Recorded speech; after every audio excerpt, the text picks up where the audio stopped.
for the opportunity to address that. Let me set the stage a little bit by saying that about 2% of our customers borrow on margin.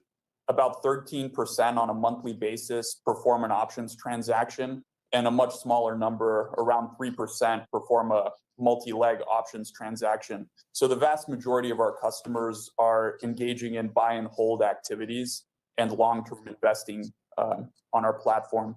Now, to clarify your point on the $1,000 margin, that's actually something that we refer to as Robinhood Instant, and it's provided as a courtesy. When a customer initiates a deposit, we allow them access to up to $1,000 of that deposit immediately, similar to how if you deposit a check at a bank, as a courtesy, they might provide access to those funds or a portion of them before that check clears. As for margin specifically, borrowing money on margin, the rules are very ironclad industry-wide.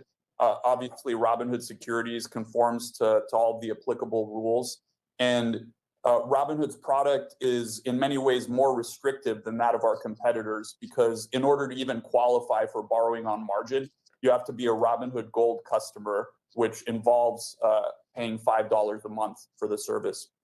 So I think that you say that everything is restrictive, but when you are going after the less sophisticated investor, more than that, there's a greater responsibility that you have, because they have as a courtesy, they could might lose, provide and access when they to lose to those funds or a portion of them before.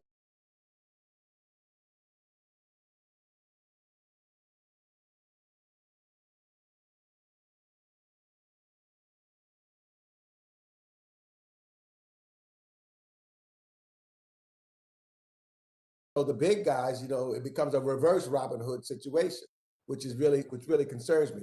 Let me get to this real quick, because there was just something else that you said in regards to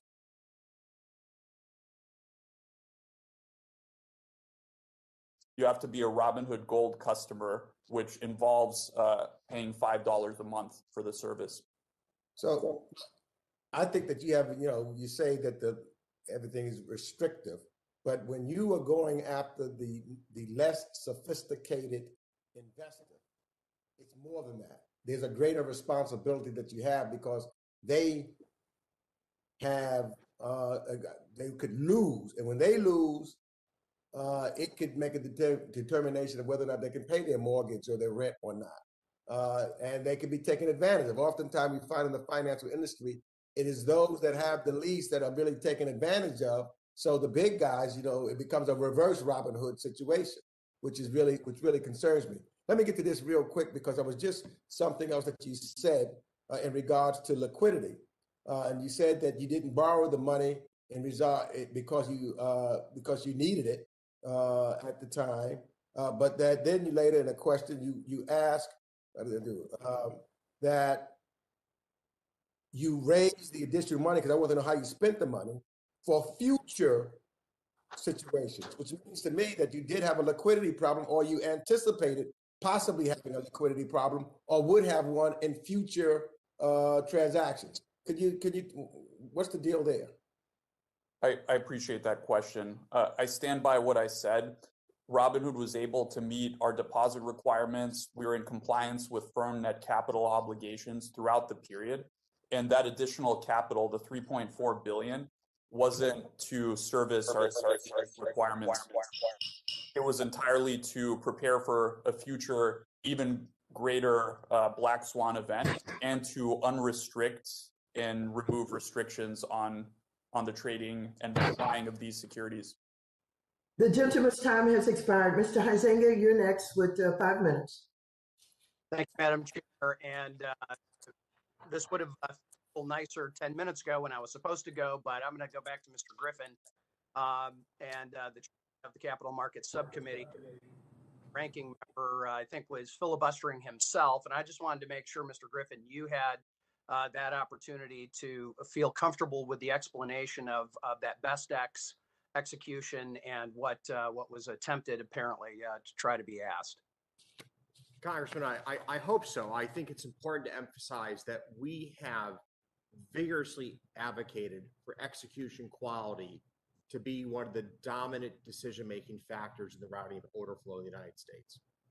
This has saved retail investors billions of dollars over the year, in contrast to the executions that they would receive through other execution strategies. Okay. With respect to payment for order flow, we simply play by the rules of the road. Payment for order flow has been expressly approved by the SEC. It is a customary practice within the industry. If they choose to change the rules of the road, we need to drive on the left side versus the right side. That's fine with us. I do believe that payment for order flow has been an important source of innovation in the industry. As the CEO of Robinhood has testified, they drove the industry towards $0 commissions. This has been a big win for American investors. Get to Ms. Sculp from Cato Institute. And I know that there was Greenwich Associates had a study and others are out there.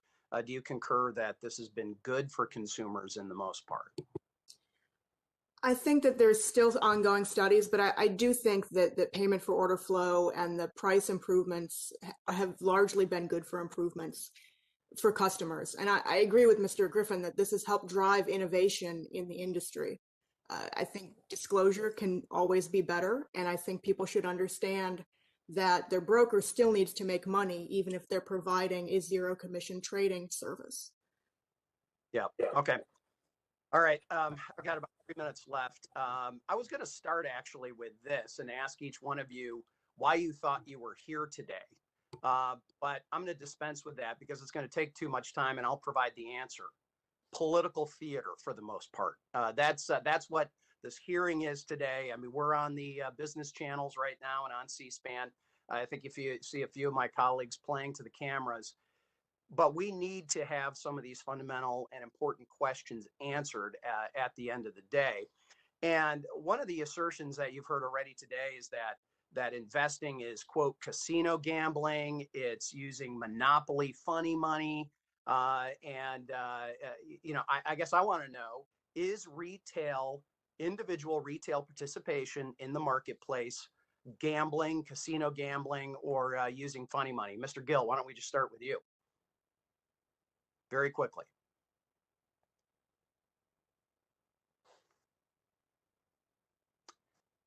I don't hear him. So Mr. Huffman, let's move to you. No, I believe that investing is investing. Okay. Mr. Griffin?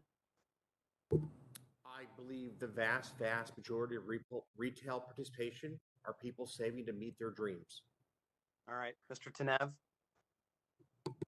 Congressman, thank you. As I mentioned in my opening statement, Robinhood customers have essentially made over $35 billion in unrealized and realized gains on all of their assets. It's been a thing for them, correct? Absolutely, it's investing and it's building wealth. Go back to Mr. Gill. Yes, of course. I do. I believe it's an opportunity for investors to participate in the market just as institutionals participate. Okay, so actually the business channels had a good question from one of the Reddit readers, which is, so you recommended GameStop before. Would you buy their stock now at roughly 45? It started at 48 earlier today. You were talking about buying it and being happy when it hit cross 20. So are you buying that stock today? Well, let me just say that investing can be risky, and my particular approach to investing is rather aggressive and may not be suitable for anyone else. But for me personally, yes.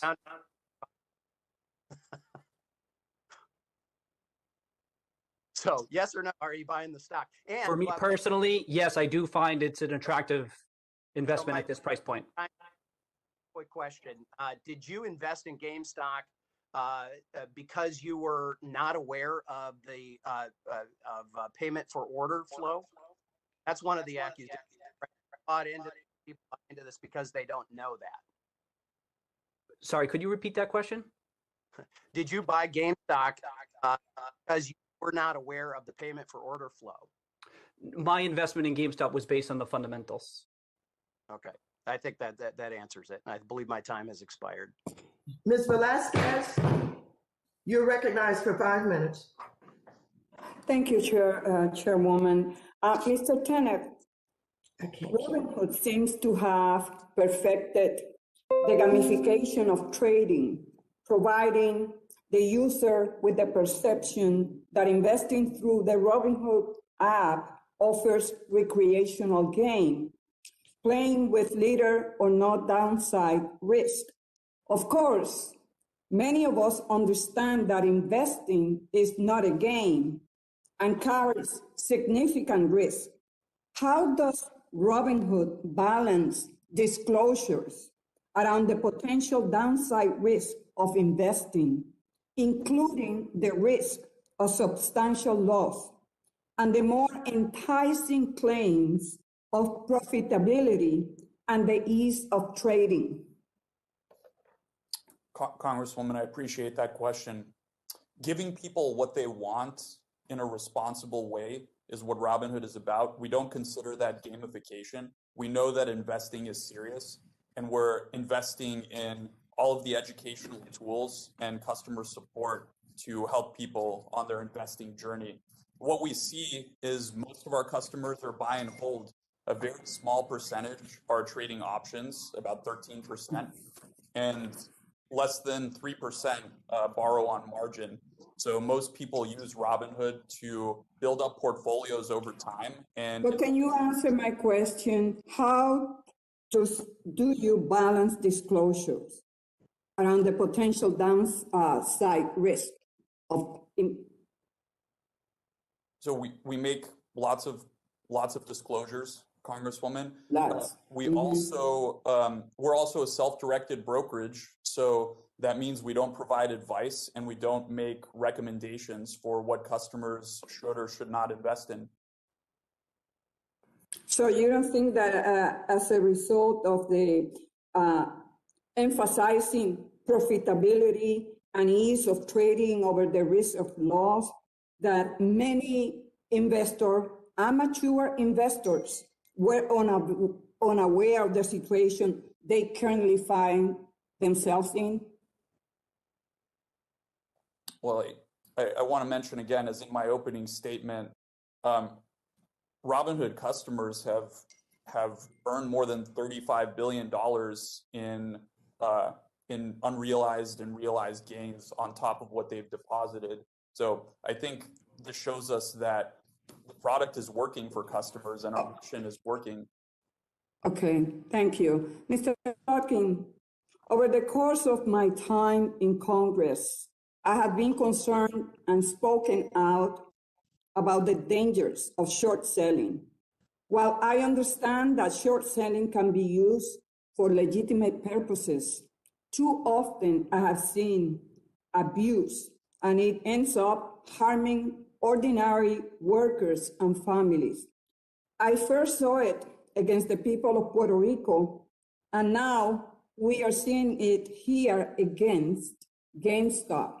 Large investors, including hedge funds like yours, have to disclose their long positions when they own 5% or more of the company's shares, but not such disclosure is required for short positions. As we consider reforms, is this type of disclosure for short positions something you will support?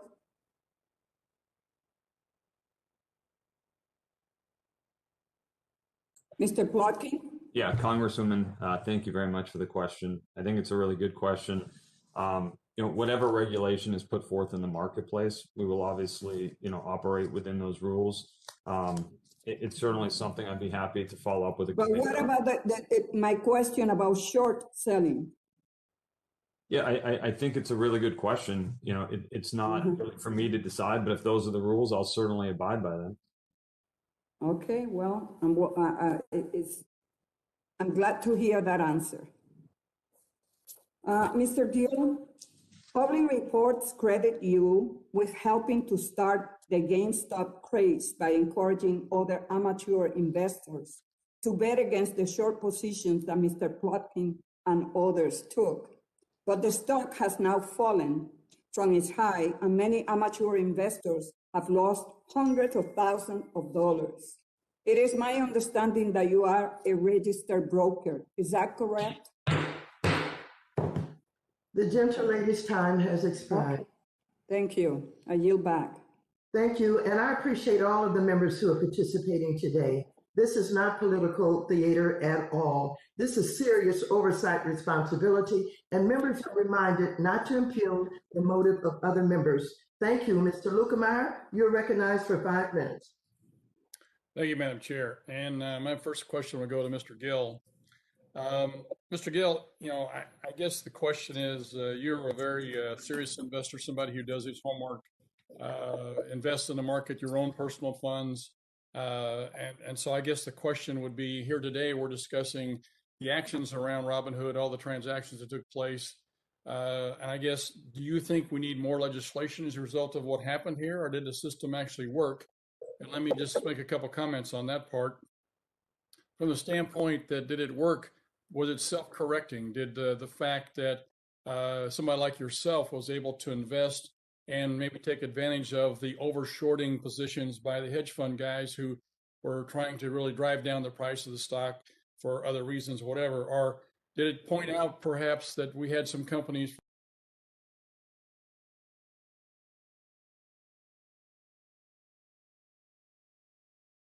perhaps like Robinhood, I would argue that was undercapitalized or under-reserved? Or maybe there was over-aggressive other types of investing that was taking place. The algorithms that were there, the different business models, they didn't work because you outsmarted the system, so to speak. Would you like to comment on that, on that sort of questions and how I formatted that? Thank you for the question, Congressman. I would say my expertise is in analyzing the business, the fundamentals of the business, not so much on the inner workings of the market. I'm not so sure about legislation per se. What I would say is that increased transparency could help. That if someone like me could have a better understanding of how those types of things work, I feel as though it would be quite beneficial to retail investors.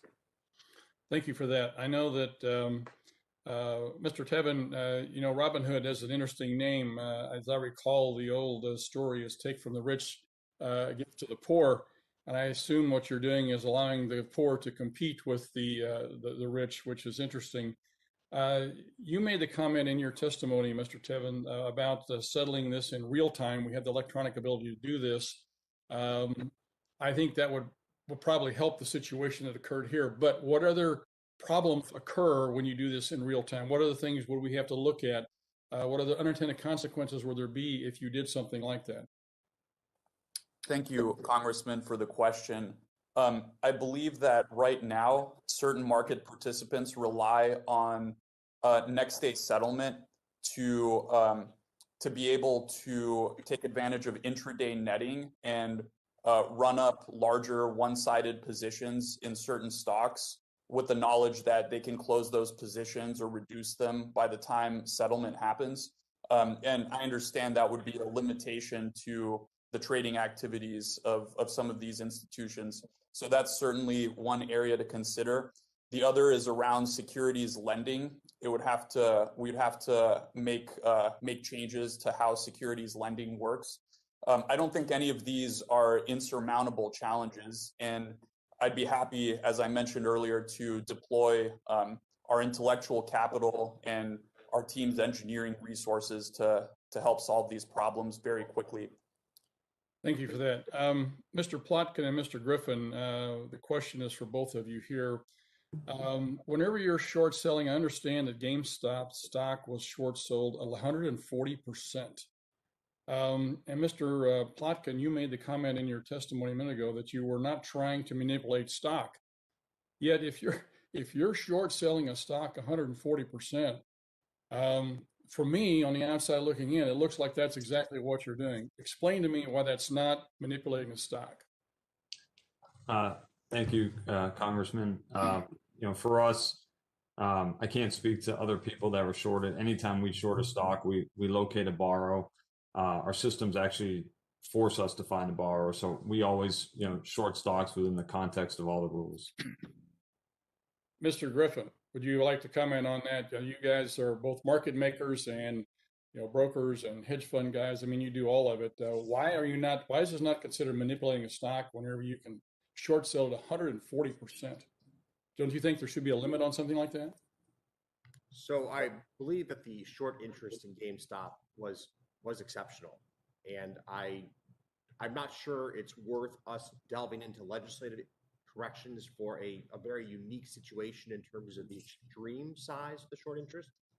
I will say that all of the large market participants, in fact, every bank, every hedge fund does have to comply with the requirement to borrow shares to short shares in the course of their day in and day out business. The practice of naked shorting was largely curtailed by SEC mandate years ago. The gentleman's time has expired. Mr. Scott, you're recognized for 5 minutes. Thank you, Chair Lady Waters. And let me just say, Chair Lady, that the people of this country appreciate you for pulling this financial services hearing together, because this is a threat to the future of our financial system, and we got to get to the bottom of it. Let me start with you, Mr. Tenney. Let's go through this. The sequence of events that led to the extreme rise in value of GameStop stock and the subsequent market volatility originated through a Reddit discussion. And then that was fueled through social media. And as the story gained traction, tweets by well-known figures with the influence to move markets set the stock value even higher and higher. So let me start with you, Mr. Tenney. What policies does Robinhood have in place to monitor what happened on social media and how it drives the use of your trading platforms? Thank you for the question, Congressman. Currently, Robinhood does not perform any sort of moderation of social media. We simply don't have the data that the social media platforms have at their disposal to tie these posts to identities. We do, however, within Robinhood Securities, conform to all regulatory requirements around monitoring and trade surveillance and all things of that nature. Well, Mr. Kennedy, don't you see something is going terribly wrong here? What do you do to monitor the trades in individual stocks, particularly when, in the case of GameStop, they are singled out and moved on social media? What do you do?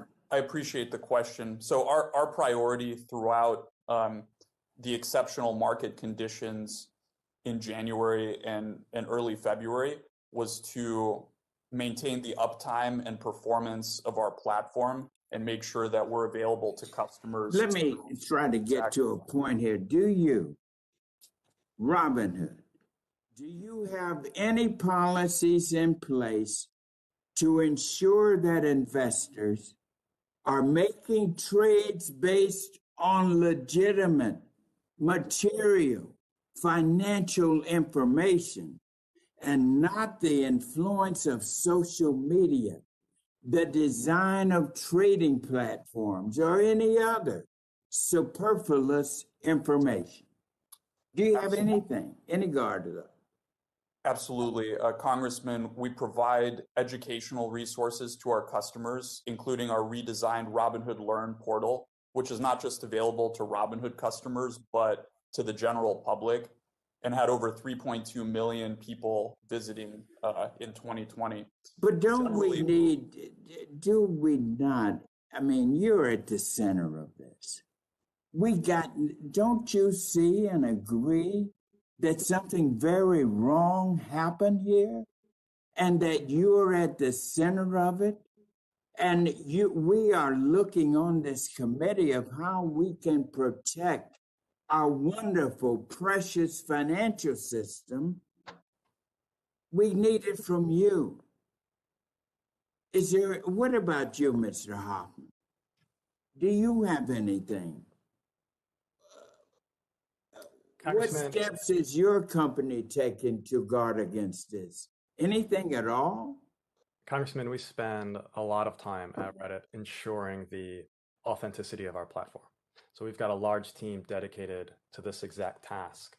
Everything on Reddit, all of the content is created by users, voted on by users, and ranked by users. And we make sure that that is authentic and as unmanipulated as possible. And in this specific case, we did not see any signs of manipulation. Madam Chairman, lady, I just want to conclude. I got maybe 10 seconds left, but this episode exposes a serious threat to our financial system when tweets, social media posts do more to move the market than material, legitimate information. The risk is enormous. Thank you very much. Mr. Stivers, you now have 5 minutes. Thank you, Madam Chair. I appreciate you calling this hearing. The American financial markets, I believe, are the envy of the world, but they're still imperfect. I would have liked to seen this committee have a meaningful discussion about capital requirements and the T+2 clearing rules that may have contributed to some of Robinhood's customers not being able to purchase stock, including GameStop, for a period of time. But because the majority didn't include the SEC, the Depository Trust Clearing Corporation, or the National Securities Clearing Corporation to testify, we're left with what we have. That's because I believe the majority is attempting to use this hearing to drive a narrative about the U.S. capital markets being rigged. But I do have several questions. Mr. Tanev, you decided to stop allowing your users to buy GameStop and other stocks as a result of capital requirements on Robinhood securities. Is that correct? That's correct, yes. Deposit requirements with our clearing houses. And you know, those got resolved, but for a period of time, some of your users could only sell and not buy, and that could have contributed to the stock actually going, you know, not going up as fast because some of your users were prohibited from buying. Do you think that is possible that could have happened? I shouldn't speculate on what could have happened if there's more sellers than buyers, does the stock price go down or up? Well, to be clear, Robinhood, Congressman, is a minority of trading activity in these securities. I understand, but if your buyers can only sell and not buy, then it clearly keeps you from putting upward pressure on the stock price. Is that correct? On Thursday, customers on our platform could only sell, so there was no ability to buy. That's correct. Great. So, you know, I know, and you said earlier, by the way, I know some people have attacked your arbitration agreements, but I want you to be clear. If your users were harmed as a result of these actions, they can recover through arbitration. Is that correct? Yes or no? Yes, that's correct. And our arbitration is FINRA supervised and overseen. And we do believe arbitration gives customers a fair and speedier resolution to their claims. Thank you. Does your user agreement and your arbitration allow for group arbitration or only individual arbitration? Let me get back to you on that. If a group was treated similarly and similarly affected or lost upside or lost money, can they do it as a group, or is it only individual in your arbitration agreement? Well, Congressman, I'm sure you're familiar of the number of class action lawsuits filed against Robinhood. And I'm not asking about a class action lawsuit. I'm asking, in your arbitration system, can a group of people come together, or is it individual? And this is not a trick question. I'm not a fan of trial lawyers. I'm just trying to understand. Yeah, I appreciate the question, Congressman. I think the best thing I can do is get back to you after making sure that we get you the right answer. Thank you. That'd be helpful. Mr. Plotkin, are you a frequent short seller, yes or no? We run a long short portfolio. The majority of our investments are long investments, but we also have short investments to hedge out market risk. Thank you, Mr. Plotkin. Has Melvin Capital ever engaged in short selling of the stock Tesla? We have been short Tesla in the past. That's correct. Mr. Plotkin, also, this is a longer question. did you see the tweet from Tesla CEO Elon Musk about GameStop stock? I did see that after market hours on, yes, on a Do Tuesday. you believe that Mr. Musk's tweet had any significant effect of driving the rise in GameStop stock? I don't want to speculate on what the actions of his tweet were. The stock did rise Let me ask after you hours. this, then do you believe that that tweet was targeting you because you had shorted Tesla stock in the past? You know, we had a very small short position years ago in Tesla. That would be pure speculation as to his motives of putting that tweet out. Okay, thank you. I'll go back to Mr. Tenev on the regulatory requirements. Do you believe that the SEC and the Depository Trust Clearing Corporation should modify any of their rules as a result of what happened to your users because of capital requirements? I do believe The gentleman's time has expired, and the SEC is not here today because they're in transition with a temporary chair, awaiting the confirmation of the person who's been appointed by the President of the United States. This is a serious hearing. Members are reminded not to impugn the motives of others. Thank you, Mr. Green. You're recognized for 5 minutes. Thank you, Madam Chair. Ms. Schultz, there is a reason for penalizing a market maker for improperly trading its own accounts ahead of its clients' accounts. Note that I said improperly trading. I don't want to go through the scenario of there being a time for proper trading ahead of accounts. I'd like for you to tell us what that reason is, please.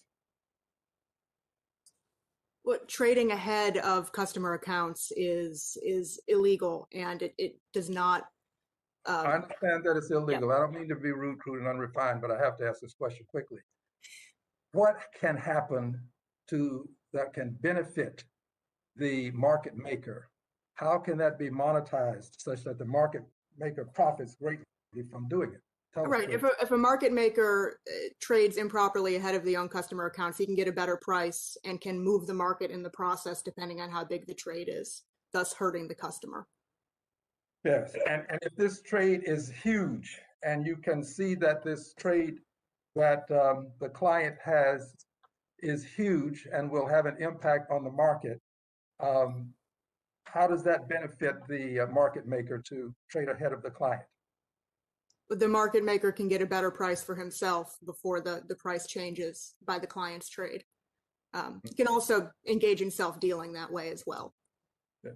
So does it benefit a huge market maker to have a great deal with, let's say, a Robinhood because of the flow that will be coming through that the market maker can take advantage of? I don't think that they're necessarily congruent situations. When you're trading ahead of a customer order, which is something that is illegal and that the SEC does monitor for, it's very different from having knowledge as to the way that the market might be moving based on. I understand, but I want to talk about the circumstance where it's improper, not where it's proper. Remember, we started with improper trading. Here's my point. Let me go to it quickly. The market maker Citadel traded over-the-counter stocks for its own accounts in 2012, from 2012 to 2014, while simultaneously delaying client orders for the same shares. And it was fine for this. Citadel has been naughty for some time. 2014, Citadel faced $800,000 in penalties. 2017, 22.6 million. 2018, 3.5 million. 2020, 97 million. And another 2020 of 700,000. This seems like a lot of money. It is for me, more than $124 million. But over the same period of time, Citadel had revenues generated in the amount of $13.2 $1.2 billion. It seems to me that the punishment for these improper trades and improper actions, because it wasn't just trading, Citadel also did some other things that were not proper. They misled clients. Seems that the punishment is so small given the amount of revenue generated over the same period of time. It seems that Citadel has at least an opportunity to build into its cost of doing business paying penalties.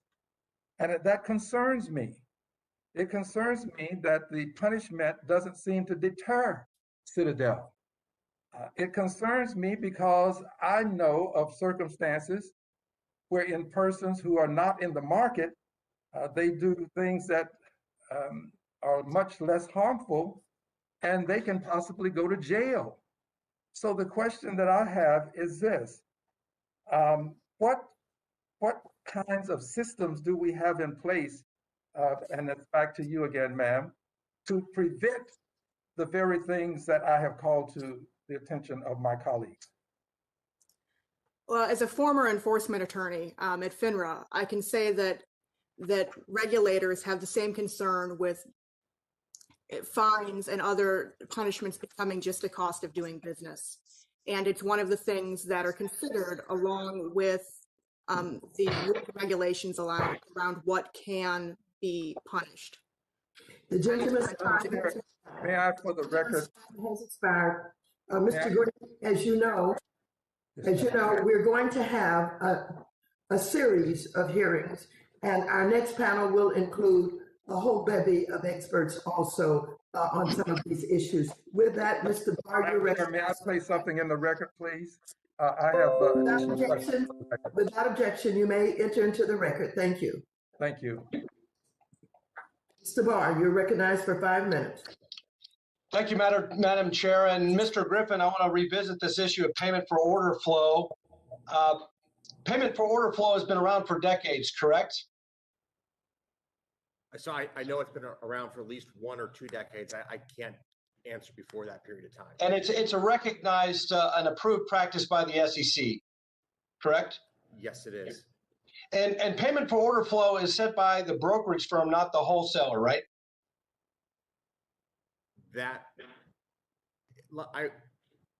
It is ultimately a negotiated number, but it is a number that is set by the brokerage firm and not by us as the market maker. Well, as a market maker that provides execution services to retail brokers, you are required to meet best execution requirements. Is that correct? Yes, it is. And in other words, market makers are required to provide the same or better pricing than the exchanges, correct? That is correct. And how can market makers offer that better pricing to Mr. Sherman's line of questions? So there are a number of drivers that permit us to offer better pricing than what is available on exchange. The first is that exchanges have legally mandated minimum tick sizes of a penny. So if you look at a stock like AMC, it trades $5 bid, 501 offered. If the exchange could trade with a half-cent increment, it would probably trade $5.005 bid, 501 offered, or vice versa. But the exchanges are limited to a 1 cent minimum tick size. And we have been clear on the record in prior testimony that exchanges should be permitted to have a smaller and more competitive tick size. That's factor number one. Okay. Number two is that the average retail order is much smaller in totality than the average order that goes onto an exchange. Because this order is smaller, and I'll share a number with you, the typical Robinhood order is ballpark about $2,000 in size. Because it's a small order, the amount of risk that we need to assume in managing that order is relatively small as compared to an order that we have to manage from our on-exchange trading. And as I'm sure you're well aware, we are the largest trader of stocks on exchanges in the United States. So let me move to Mr. Tenev really quickly on that point. What impact might greater restrictions on the payment for order flow model have on your ability to offer zero commission trades? We do believe, Congressman, that that's an important question, and payment for order flow helps cover the costs of running our business and offer commission-free trading to customers. When we started, people didn't even think that there was enough margin left to make this business work, but we've been fortunate to make it work and to make it work for our customers. Well, let's talk about why Robinhood restricted trades. I think your explanation about margin requirements charged by your clearinghouse makes sense. Is your clearinghouse supervised by the Fed and the SEC? I believe that's are the margin requirements charged by your clearinghouse in turn approved by federal regulators? Yes. And did federal regulators approve the value risk charge that was imposed on Robinhood? I believe, Congressman, the value at risk charge is outlined in general terms in Dodd-Frank, but I'm not sure who approved the specific implementation of that formula. So if anyone has a problem with your decision to halt trades, it's fair to say that their frustration should be directed toward federal regulation. Congressman, I'm not trying to throw anyone under the bus and direct frustration anywhere. All I can say is Robinhood Securities played this by the books and played it basically the only way that we could remain in compliance with our deposit requirements. Mr. Plotkin, I appreciate your testimony that Melvin always follows laws governing shorting stock, but Melvin lost $6 billion in 20 trading days. Let me ask you about your risk management. Did your short positions exceed float? No, they did not. Well, shorting has an important role to play in our markets, allowing for legitimate hedging and price discovery. But we are interested in naked shorting, and so we would hope that you would clarify that and how it is that you make sure that you're first locating the borrow. Time has expired. Mr. Cleaver, you're recognized for 5 minutes. Thank you, Madam Chair. And I too would like to thank you for this hearing. It's a question that a lot of people are asking, probably many of us as we go through our districts. But let me start with you, Mr. Tanev. I'm just curious if you can give it to me in a short period of time. How did you come up with your name for your company? Absolutely. Thank you for that question, Congressman.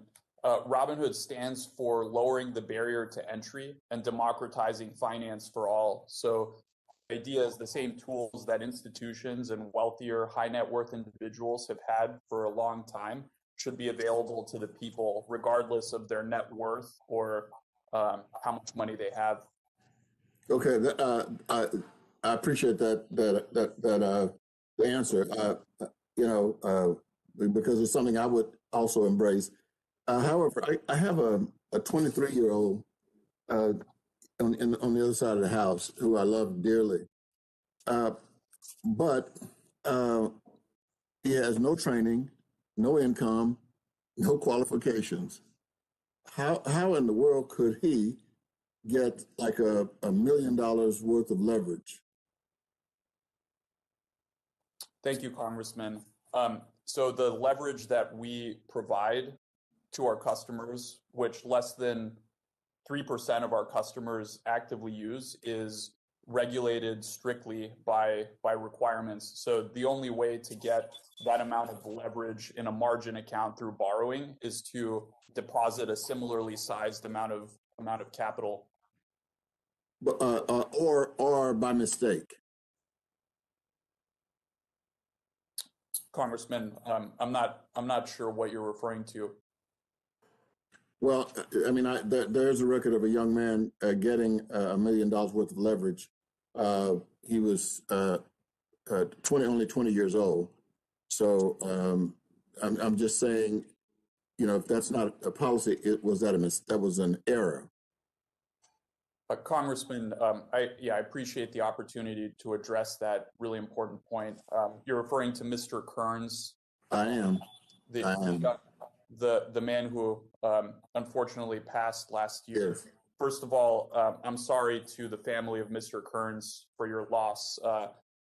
The passing of Mr. Kearns was deeply troubling to me and to the entire company, and we have vowed to take a series of steps, very aggressive steps, to make our options product safer for our customers, including changing the customer interface, adding more additional options education, as well as strengthening and tightening the requirements for people getting options, and adding a live customer support line for acute options cases. So it was a tragedy, and we went into immediate action to make sure that we made not just the most accessible options trading product for our customers, but the safest as well.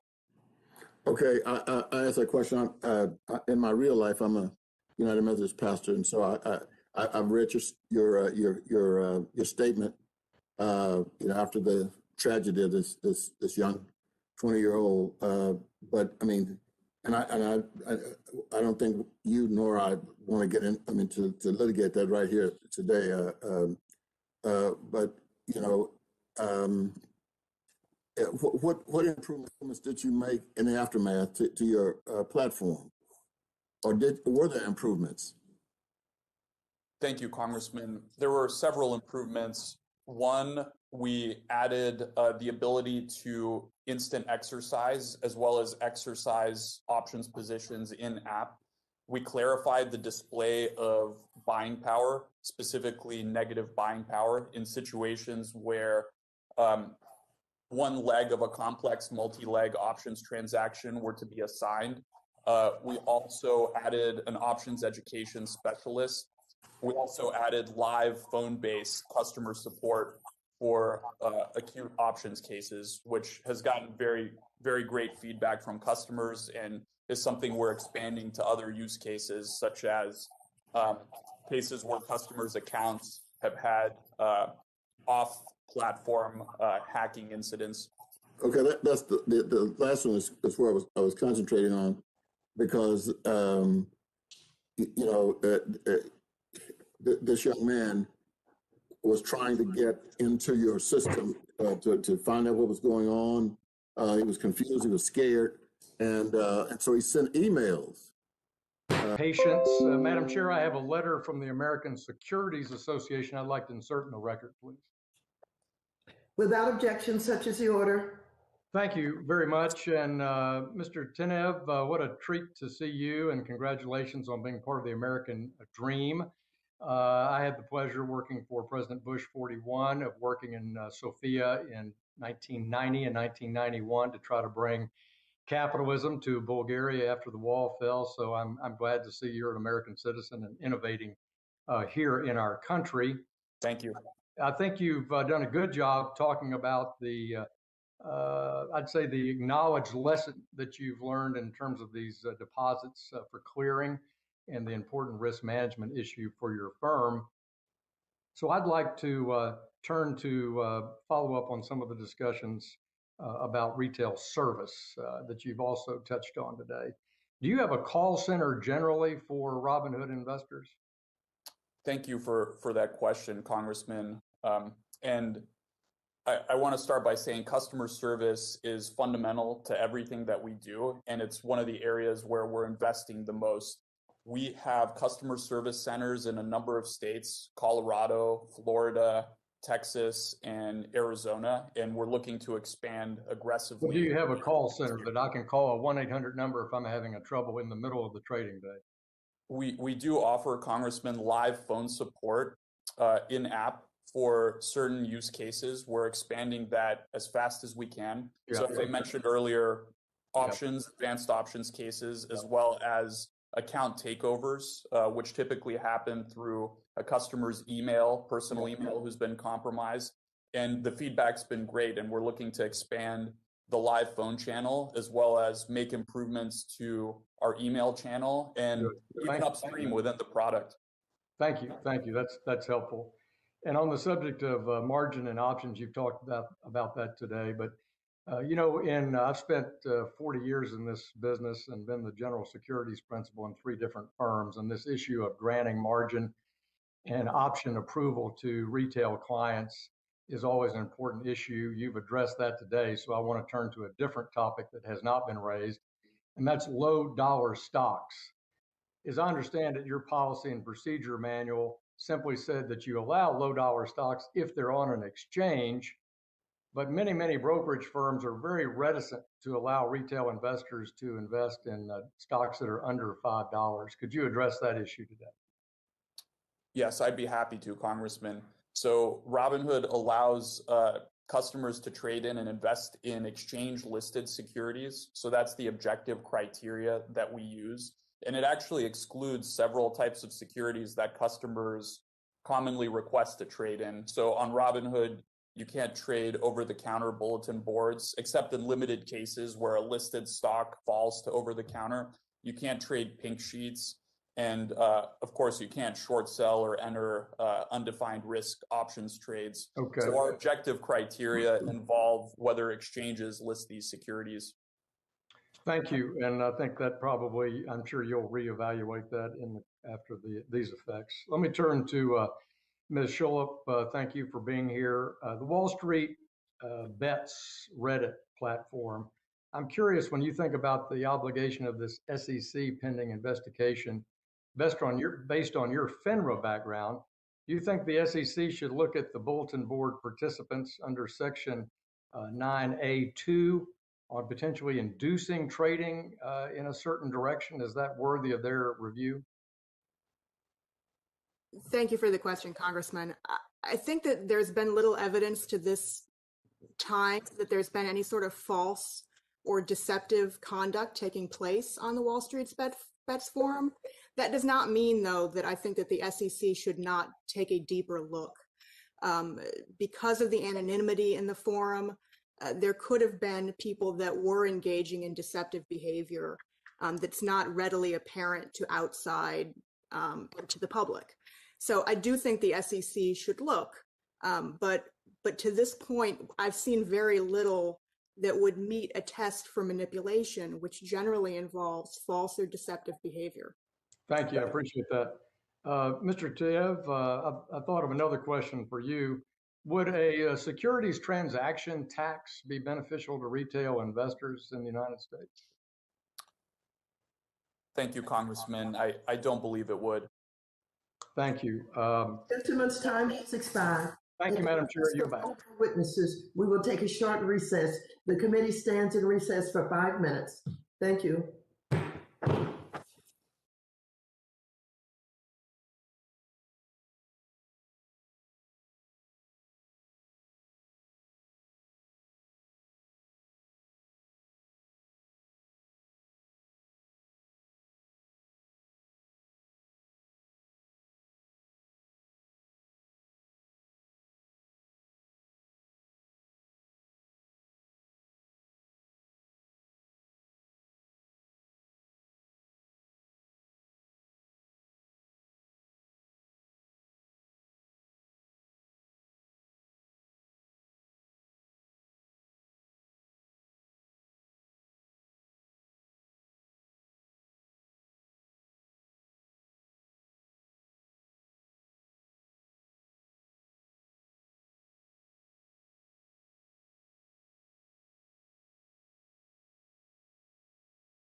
you're recognized for 5 minutes. Thanks, Madam Chair. Mr. Gill, let's start with you since you seem to have started all of this. You began analyzing GameStop in the summer of 2019. Was that your testimony? I wanted to know. Yes. Congressman, I've been following GameStop for a number of years. I started to buy into it in June of 2019, most recently. Hey, so back then, what was the price of the stock when you started investing in it? At the time, it was in the ballpark of around $5 per share. Okay, and in your analysis, what did you think a proper price for the share was? Because you thought you were getting a good buy. Sure. At the time, I thought that the value of the business could be worth up to roughly $2 billion. Okay, but how much is that per share? Just let's bring it back to you bought at 5, you thought it was worth 10, 20? I felt as though that it could be worth at the time in the range of say $20 to $25 per share. Okay. And you continued to invest on and off through 2019 and 2020. Is that true? Yes. Okay. And you also, you bought long, you bought some shares, but you also did some options trading, did you not? Correct. I did. And options trading is not really for the novice investor, is it? It is a riskier investment, yes. Okay. On January 27th, I think the stock price hit $483 or something like that. Is that true? I believe it was in that area, yes. In your analysis, back when you started investing in the stock, did you ever see it being valued at $483 per share? At the time, I thought it was possible, but a very low on that platform. I wasn't so much talking to anyone individually, but rather making posts on that public forum. That GameStop was an attractive stock. Yeah, early on, I had felt that it was an attractive investment opportunity, and I had shared some of my thoughts as to why that was. Did you discuss this on any other platforms? Are there any other kinds of Reddit or other kinds of platforms that you talked about the stock? Yes, I have talked about the stock on some other platforms. Okay. Did you ever talk about the short sellers that had bet against this company? Yes, the topic did come up. And about when did that occur? Oh, since around the time I had begun investing in it, it was, as someone else has noted, it was an exceptional level of short interest in the stock since the time I had started investing in it. Okay. Let me turn my attention now to you, Mr. Plotkin. When did Melvin first take a short position in GameStop? Thank you, Congressman. That was in 2014, really right at our inception of the fund. And when you did that, did you continue to maintain a short position? That's correct. So you said you analyzed the value of the stock, and you, by taking a short position, you, unlike Mr. Gill, thought that the stock was overpriced. He thought it was underpriced. You thought it was overpriced. That's a good conclusion. Yes. Okay. In your analysis, when you started into the short position, what did you think the stock was worth? I don't remember exactly at the time. I think when we launched, it was probably a $40 stock. I think we believe the company had a lot of structural challenges. We've seen their earnings go from, I think, north of $3 a share. It's almost negative $3 a share. So there's been a lot of challenges fundamentally. All right. Last question for you. Were you in a naked position in your short position because the stock was oversold? No, our systems won't even allow that. So that would be impossible for us to do. Okay. Well, thank you. My time's expired. I wanted to get some facts out for Mr. McHenry, and I yield back. Thank you very much. The gentleman's time has expired. Mr. Emmer? We thank you. Nice for 5 minutes. Thank you, Madam Chair, Ranking Member McHenry, for holding this hearing. Thank you to the witnesses for being here today.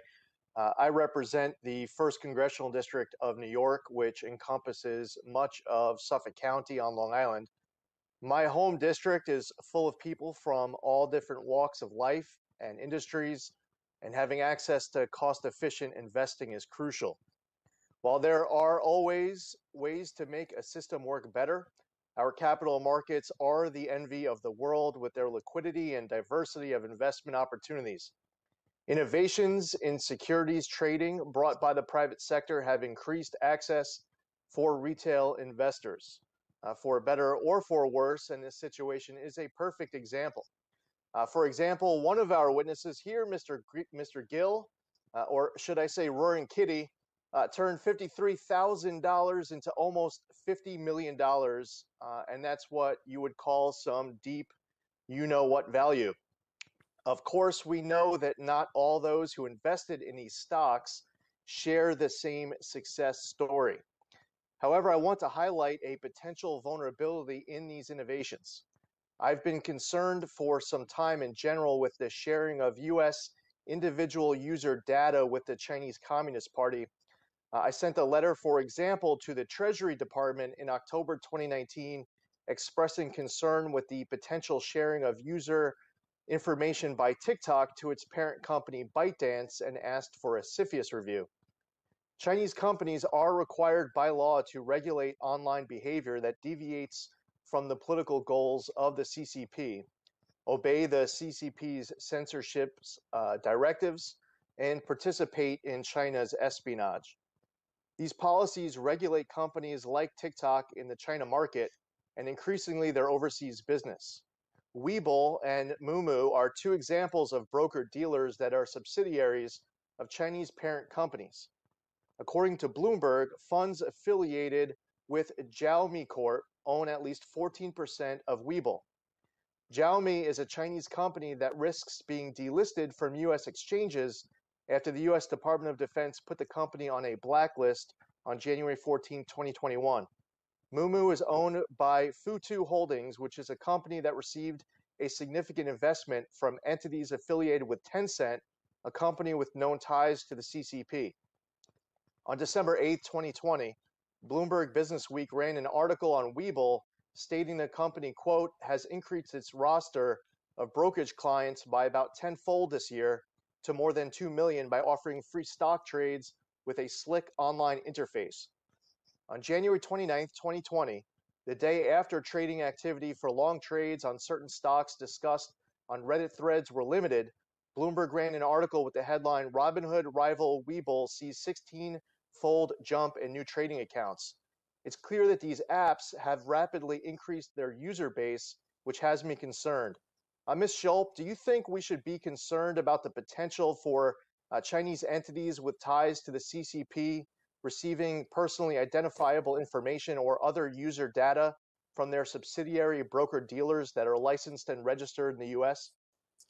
I think it's a potential national security concern, which is a bit outside of my area of expertise. What I can say is that the rules that the brokers have to apply and comply with regarding personally identifiable information and other material data should be applied equally to companies that are based offshore and companies that are based onshore. And I hope that that's the case with respect to Webull or any other competitors that are not domestically owned. Having a diversity of choice for different trading apps is generally good for market competition. However, is it a good outcome for millions of Americans to flood into trading apps that could be required to share user data to parent companies that have ties to the CCP? Again, I think choice is key here, as well as understanding from a consumer perspective what companies you are choosing to do business with. Again, the national security concerns are a bit outside of my area of expertise. Well, I thank you for being here. This is another angle to this issue with these new options that are being provided to average retail investors. And we want these retail investors to have the most amount of information as possible to be set up for success. I yield back. Thank you very much. Mr. Hines, you are recognized for 5 minutes. Thank you, Madam Chair, and a big thank you to our panel today for a very interesting conversation. One of the chairwoman's ways of characterizing this hearing was who wins and who loses. And I've spent a bunch of time in the last couple of days looking at the various players here. I'm pretty convinced that the wholesalers, that Citadel is one of the winners. They make a lot of money. They're the casino in this story, and the casino tends to win over time. Robinhood has a valuation of $5.6 billion and makes a lot of money from the casino. So who loses? And I want to spend some time talking about the person who usually loses, and that's the retail investor. And while I have supported for many years the democratization of finance, as we say, it's not just in Washington, D.C., but on Wall Street. The retail investor is known as dumb money. And there are any number of structures that are set up to take advantage of the retail investor. And I think it's worth looking at that, because as much as we're celebrating Mr. Gill here, we're not talking very much about Mr. Salvador Vergara, who was featured in a Wall Street Journal story, who took out a $20,000 personal loan through Robinhood, invested it in GameStop, only to see the value of his position go down 80%. So Mr. Vergara is out $16,000 he doesn't have, that he owes to somebody else. And as much as I support the democratization of finance, we need to be thoughtful about this. So, Mr. Tenev, my question is for you. You quoted a $35 billion number as what I interpreted to be profits in excess of deposited funds and securities. If you just look at your customers who traded in GameStop over the period of its increase and subsequent decrease, Mr. Tenev, how did your customers in the aggregate do? Did they win or did they lose? Thank you, Congressman, for that question. I don't have that particular cut of the data top of mind, so maybe we can get back to you on that one. All right, you don't have that. So you do have a $35 billion figure. The figure doesn't mean a lot to me because it's just a dollar number. Help me convert that to a rate of return. First of all, is that $35 billion, is that gross or net? In other words, is that actual profit, or does it include margin shares, other forms of leverage that may actually not belong to the account holder? It does include, Congressman, unrealized gains. So it's the value of assets, both including positions in securities and cryptocurrencies. Okay, I get that. I get that. But again, 35 billion doesn't mean anything to me unless you can convert that into a rate of return. So do that for me. What is that on what asset under management number is that 35 billion unrealized against? The asset under management number is not one that Robinhood has publicly shared. Okay, but you can't share $35 billion. Sorry, Mr. Tenev, I just don't have a lot of time. $35 billion is a meaningless number. I need to know what that is in terms of return. So convert that for me into rate of return. So I can compare it to Treasury, so I can compare it to the S&P 500. Congressman, with respect, I think the proper comparison is to customers not investing at all. Much of our customers are investing for the first time and are taking money that they otherwise would have spent or consumed and putting it in Mr. Tenev, again, I don't want to be rude, but it's my time. Again, you offered up the $35 billion number, which, as you and anybody else schooled in finance knows, is meaningless unless you convert it into a rate of return. So just please convert that $35 billion number, which to the folks watching at home sounds like a lot of money. But what does that actually convert to in terms of rate of return, which is what matters? Congressman, $35 billion is indeed a large amount of money, especially for our customers who are mostly small investors. It's more than most corporations, nearly all corporations have paid. Mr. Tenev, again, don't make me be rude here. You and I both know that $35 billion of unrealized gains, if that's on a base of $100 billion, that's a 35% of return. If that's under $1 trillion, it's a radically different rate of return. So what I'm trying to get at, Mr. Tenev, here is you threw out the number of $35 billion. I actually think the right comparison is, what if your clients had simply invested in the long run in an S&P index fund? Would that number be more than $35 billion or less? Congressman, with respect, I don't believe the right comparison is investing in an S&P index fund. I think the right comparison is not having invested at all and having instead spent that money and consumed it. No, it's most certainly not. It's most certainly not, Mr. Tenet. And so I'm going to ask you. I'm out of time, but again, you put out the $35 billion number, so I think it's only decent because you and I both know that a hard dollar number is meaningless unless you can convert it to return. So I'm going to ask you to convert that. Obviously, I'm out of time into a rate of return for us. You're out of time. Mr. Laudermilk, you now recognized for 5 minutes. Thank you, Madam Chair, and I appreciate all the members of the panel being here. I think you've seen that there are occasions with some on the committee here that if you're not giving them the answer that they want that they can use, they're just going to continue to push on you. And I just encourage you to continue speaking the truth, and you'll always stand up head and shoulders above everyone. Not surprisingly, the situation with GameStop trading has resulted in commentators and even some of my colleagues engaging in knee-jerk reactions, calling for new laws and regulations to be hastily enacted. It just seems to be a trend in Washington, D.C. to never let a crisis go to waste. Some have even spread conspiracy theories and alleged that crimes were committed before knowing what even happened.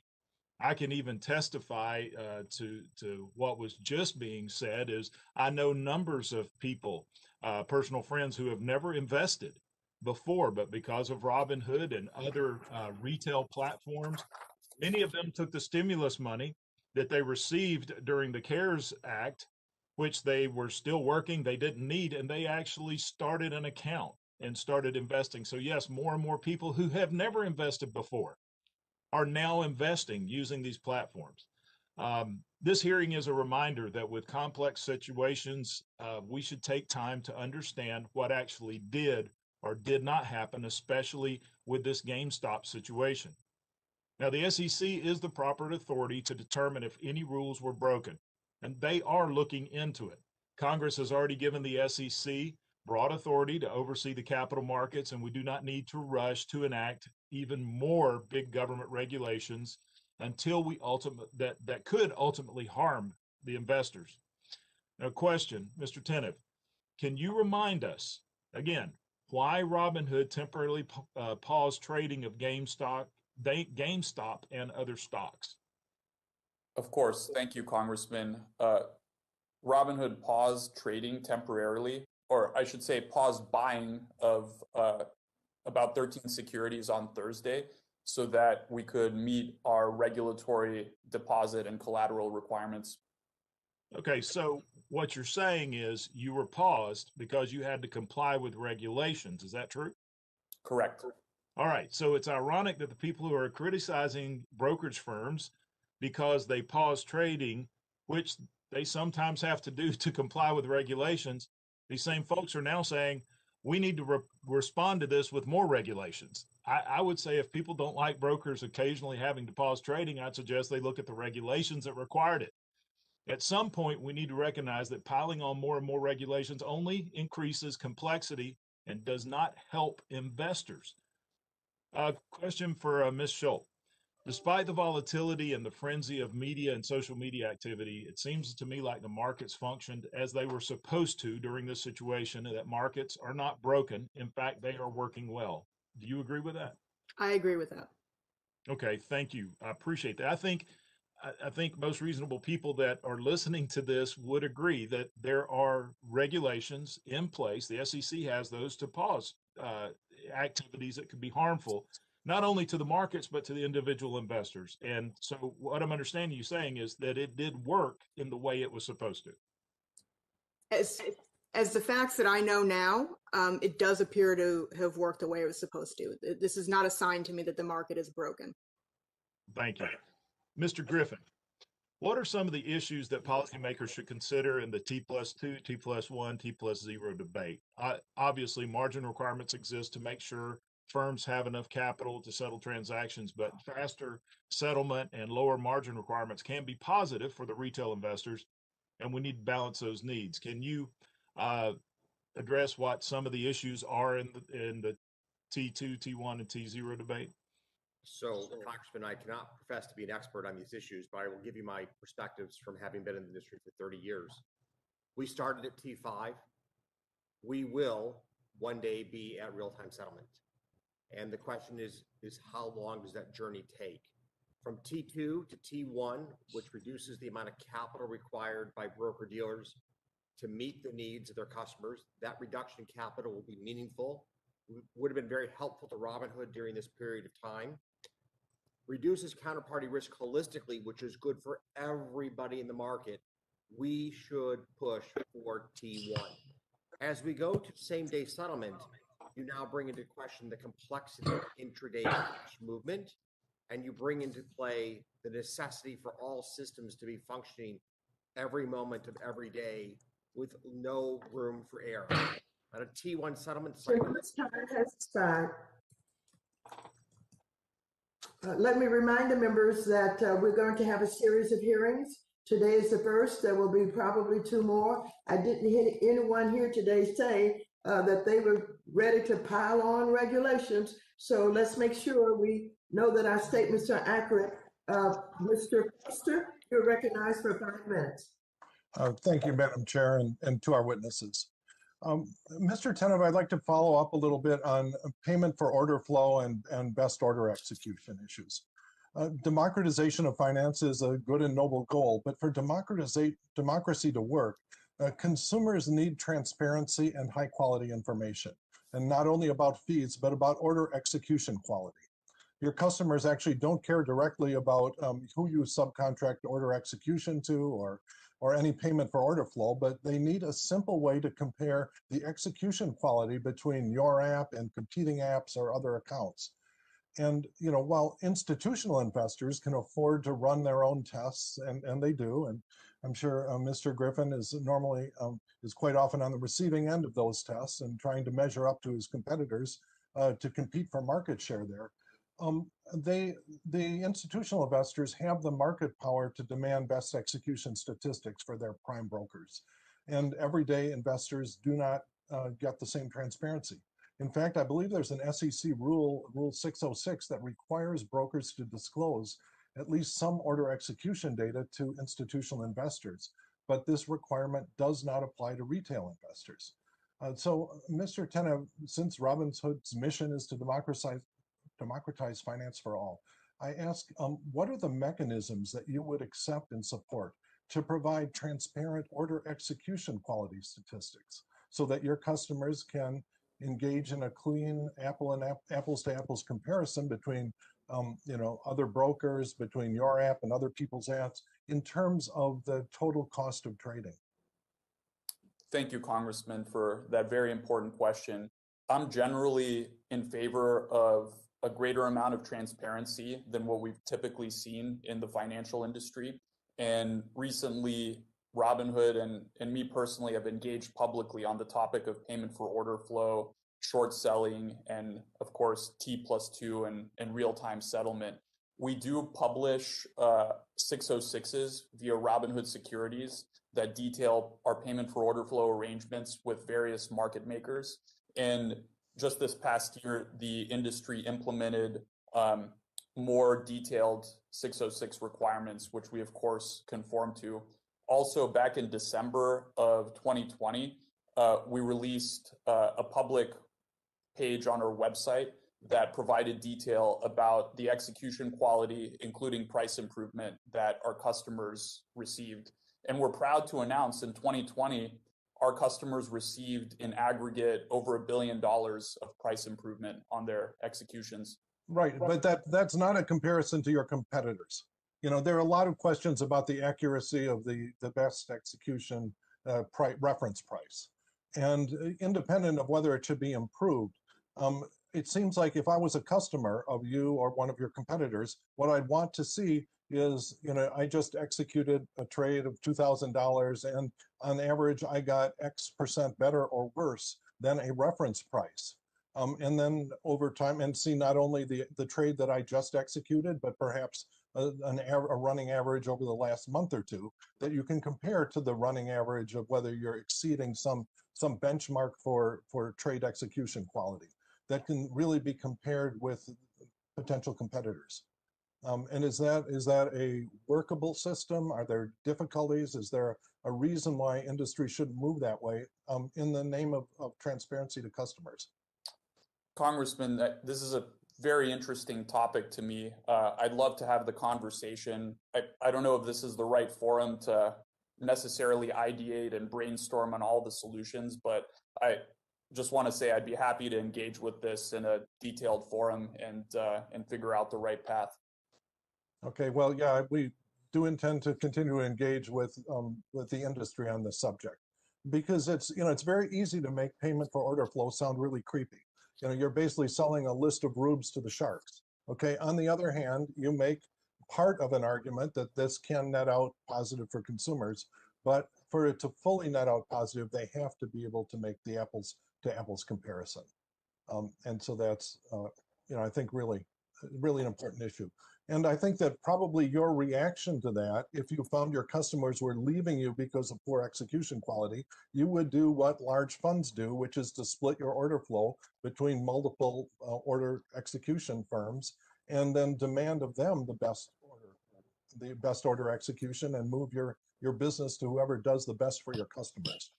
Yes, Congressman, we already do that. We have 7 time has expired. Mr. Mooney, you're recognized for 5 minutes. Thank you, Madam Chairwoman.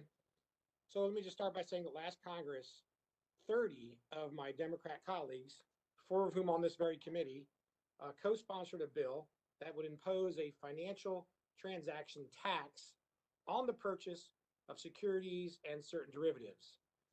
And just recently, after the market volatility surrounding GameStop in January, Democrats renewed the call, many Democrats anyway, renewed the call for a financial transaction tax. On just January 28th, Congresswoman Ileana Omar tweeted, "How about this? Financial transaction tax now." Congressman Peter DeFazio is the lead sponsor of the bill.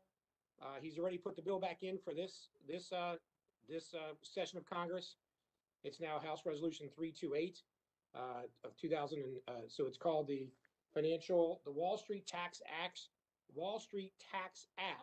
of 2021. I actually have a copy of it from the last session here. It's in again now. And he says, Congressman DeFazio says that a financial transaction tax would, quote, help create a more level playing field for Main Street. So with that background, Mr. Tenev, this question is directed at you. The Robinhood platform has more than 13 million users, and most of them are small dollar retail investors. If the federal government levied a 0.1% transaction tax on the sale of securities, and I know one of my colleagues, French Hill, my good friend, mentioned this earlier, but I want to expand upon it a little more. How would that 0.1% transaction tax on the sale of securities affect your platform and the retail investors that are your customers? Thank you, Congressman. And we'd be happy to engage in this discussion much more in the future. A 10 basis point financial transaction tax would eat into the returns of our customers, which, as you pointed out, are largely smaller investors. And in that sense, it would be a cost to the retail investor. Of course, that would have to be weighed against the potential benefits of this tax. And I know it's a more complicated issue than meets the eye at first glance. Okay, well, thank you for that answer. My next question is actually for Jennifer Schlupp. I know you spent your career specializing in financial regulation. In your expert opinion, would a financial transaction tax directly prevent fraud or market manipulation? No, I don't think a financial transaction tax would have an effect on fraud or manipulation. I also don't think that it ultimately, financial transaction taxes often fail to raise money, and they distort trading in a way that's not necessarily foreseen initially by the tax. And I'd like to just add in there as well that financial transaction taxes, while they initially might seem like a small imposition on an individual investor, those taxes often hurt individual investors and their long-term retirement goals by by affecting the institutions that also do the trading in mutual funds and with retirement money. I don't think a financial transaction tax is a good idea. And a quick follow-up to that, Mr. Slup, what do you think a financial transaction tax would have done anything to prevent the market volatility and disruption we saw just this past January?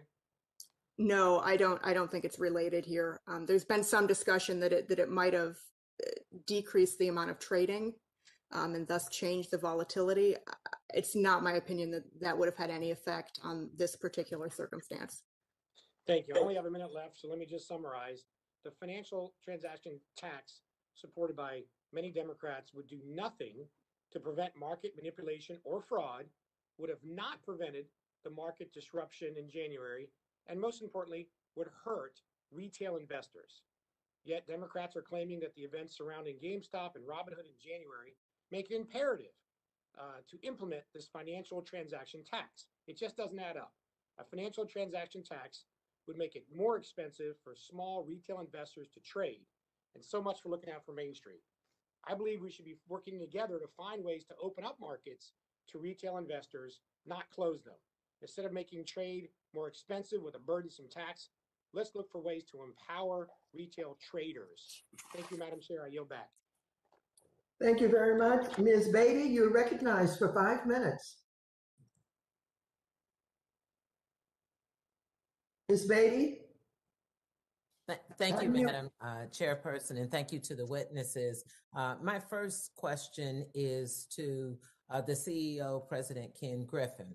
In the first 3 quarters of 2020, your company paid online brokerages like Robinhood $700 million for their order flow.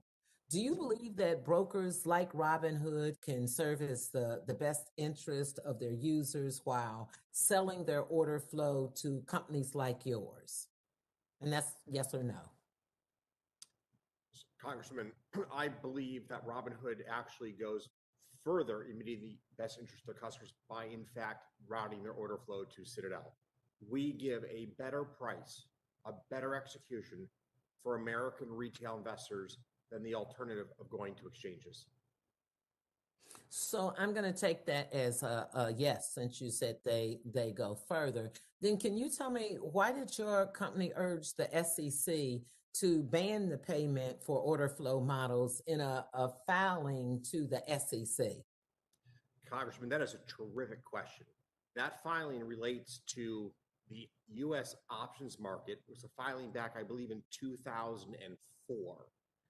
And in the U.S. options market at the time, trades were committed against listed quotes. We were apprehensive about the direction in which the U.S. options market was heading towards the existence of these price improvement auctions, which diminished the incentives to aggressively provide bids and offers in the options market. We felt that legislative or regulatory efforts to encourage tight quoting, to discourage the existence of these auctions, and this was being, in some sense, fueled by a series of payment for order flow programs, was in the best interest of American institutional and retail investors. Now, regretfully, we did not prevail in our reasoning. The rise of price improvement auctions came into, in essence, the day-to-day model for options trading in the United States. And I do believe that this is a setback for our capital markets. So because my clock is ticking, let me ask you this. So are you saying that you no longer believe that the model is anti-competitive and distorts order routing decisions? I think it's important to distinguish between a market where you must trade on an exchange. In the options market, we must print the trade on an exchange, versus a market where you can trade off exchange, which would be the U.S. equities market. So just to be very clear, because your question is very good, every single options trade must be executed on an exchange. Equity trades do not. And because of that, I can save Robinhood exchange fees and offer a tighter bid-ask spread Okay, than the clearly one we're going set. to have a further discussion. Let me interrupt you only because my time is clicking, and I want to follow up with a question for Robinhood's CEO. Several of the brokers offer their users order flow for the sale to the firm, like with the previous CEO with Citadel. However, the price that Robinhood gets for the order flow is much higher than any other brokers receives. And I could go on and tell you we've pulled the SEC filings that Robinhood receives 17% per 100 shares stock of traded and 58% to 100 shares, and I could go on. But the question is, why do companies like Citadel pay a premium for their order flows of Robinhood users? Thank you, Congresswoman, for that very important question. There's several reasons that may be the case. One important one is that our model and formula for payment for order flow works a little bit differently. We actually receive payment for order flow as a percentage of the bid-ask spread rather than on a per-share basis. And we do believe that that's the most optimal way to structure payment for order flow arrangements. Okay, is it not because companies like Citadel can make more money off of Robinhood users than others? And that's a yes or no, because my clock is going to run out.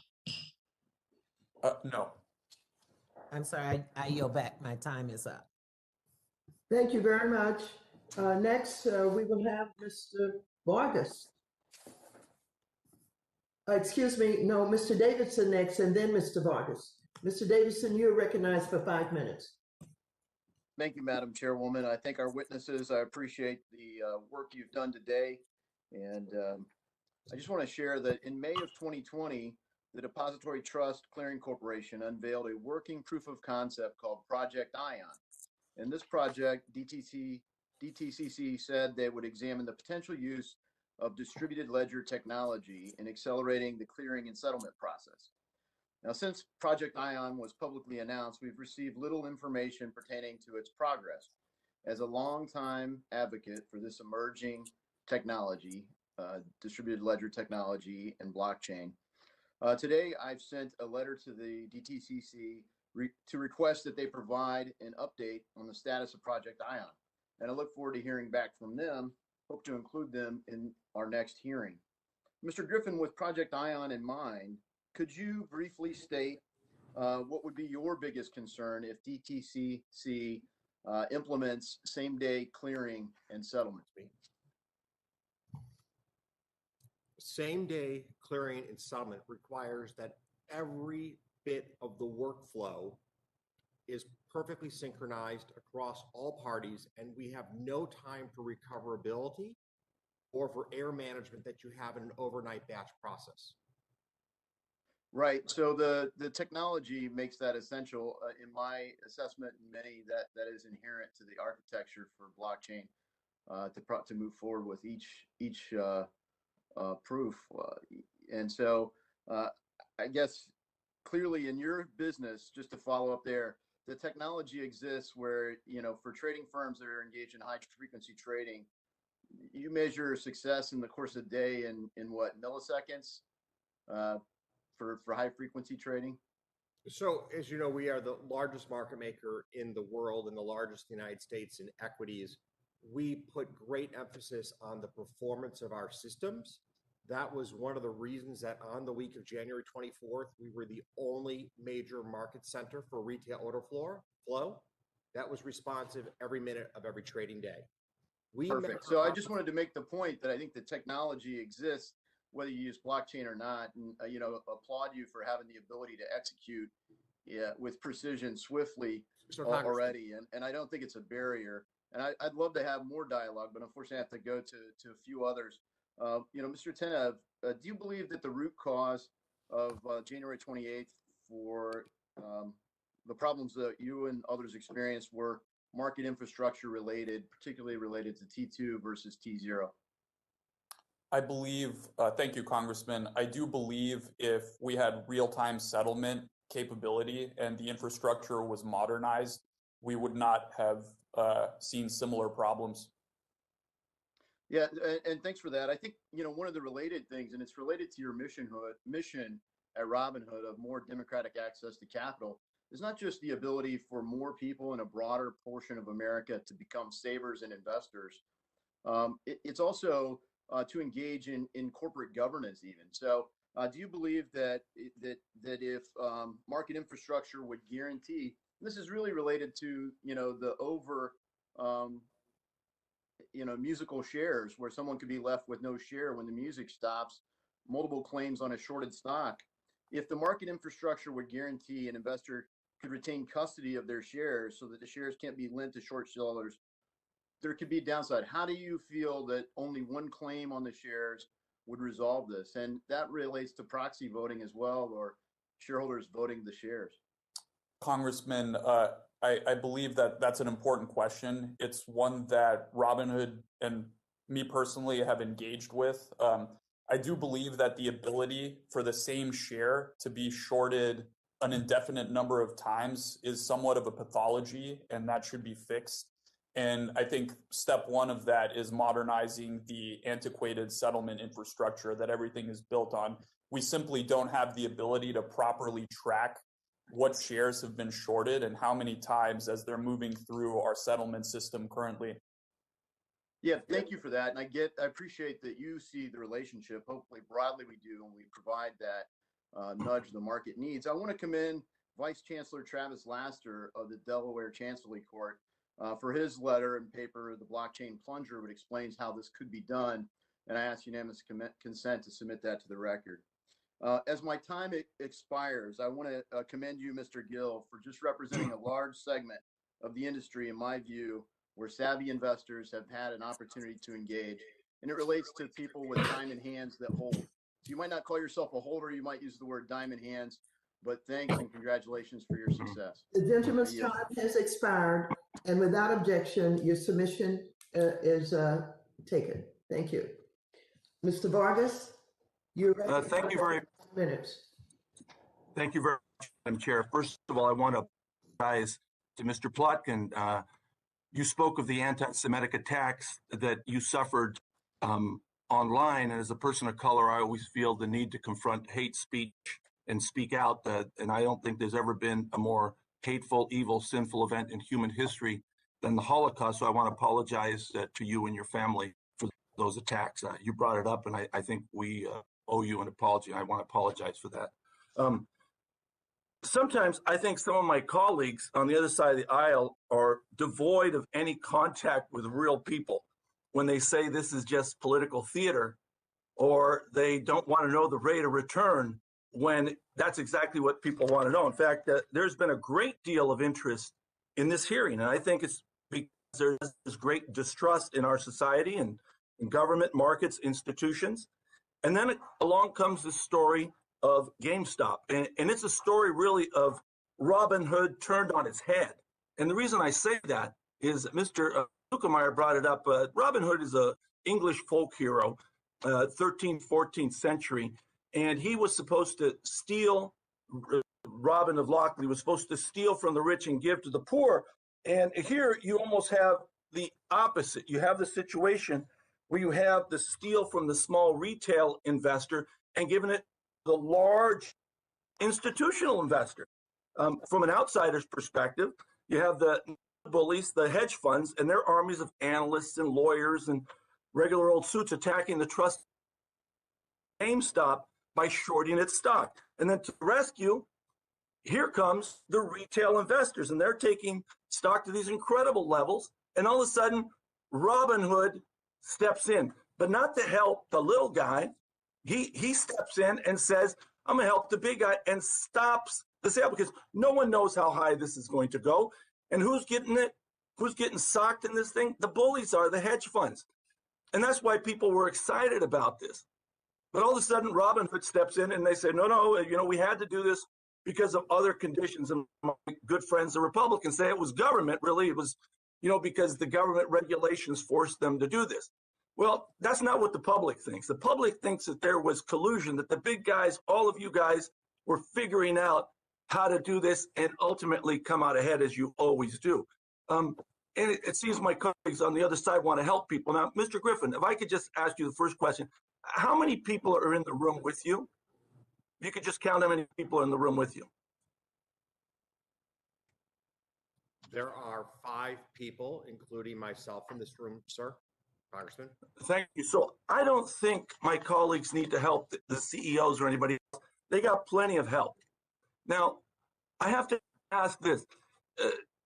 You said that you didn't talk to anybody, Citadel Securities. Did anyone in your organization since January 1st contact Robinhood? Are you asking if we've had contact with Robinhood? With respect to GameStop and what we're obviously talking about. So, Congressman, we offer to have my colleague who manages that relationship be here today instead. He has firsthand knowledge. We, of course, are talking to Robinhood routinely in the ordinary course of business. We manage a substantial portion of their order flow. Well, I understand that, but did you talk to them about restricting or doing anything to prevent people from buying, not selling, but buying in GameStop? Let me be anybody in your organization. Let me be perfectly clear. Absolutely not. So if we depose everyone in your organization, we will find that. That is correct. Okay, thank you. I do want to ask you one thing, and Mr. Sherman was pursuing this. How do you balance the best execution for the order flow from your purchase from Robinhood with the need to profit from the purchased order flow? How do you do that? So as a market maker, we have to provide to the customer a better price than they can achieve on exchange. Order flow is routed to us on the merits of the execution quality that we provide, in contrast to our competitors who we are competing with. Okay, my time's about to expire, but I have to say, when Mr. Tenev, when you say that you guys made $35 billion and you don't say how much your people lost on HomeStop, people that invested in you, that's like taking the fifth. Thank you. Thank you. The gentleman's time has expired. Mr. Budd?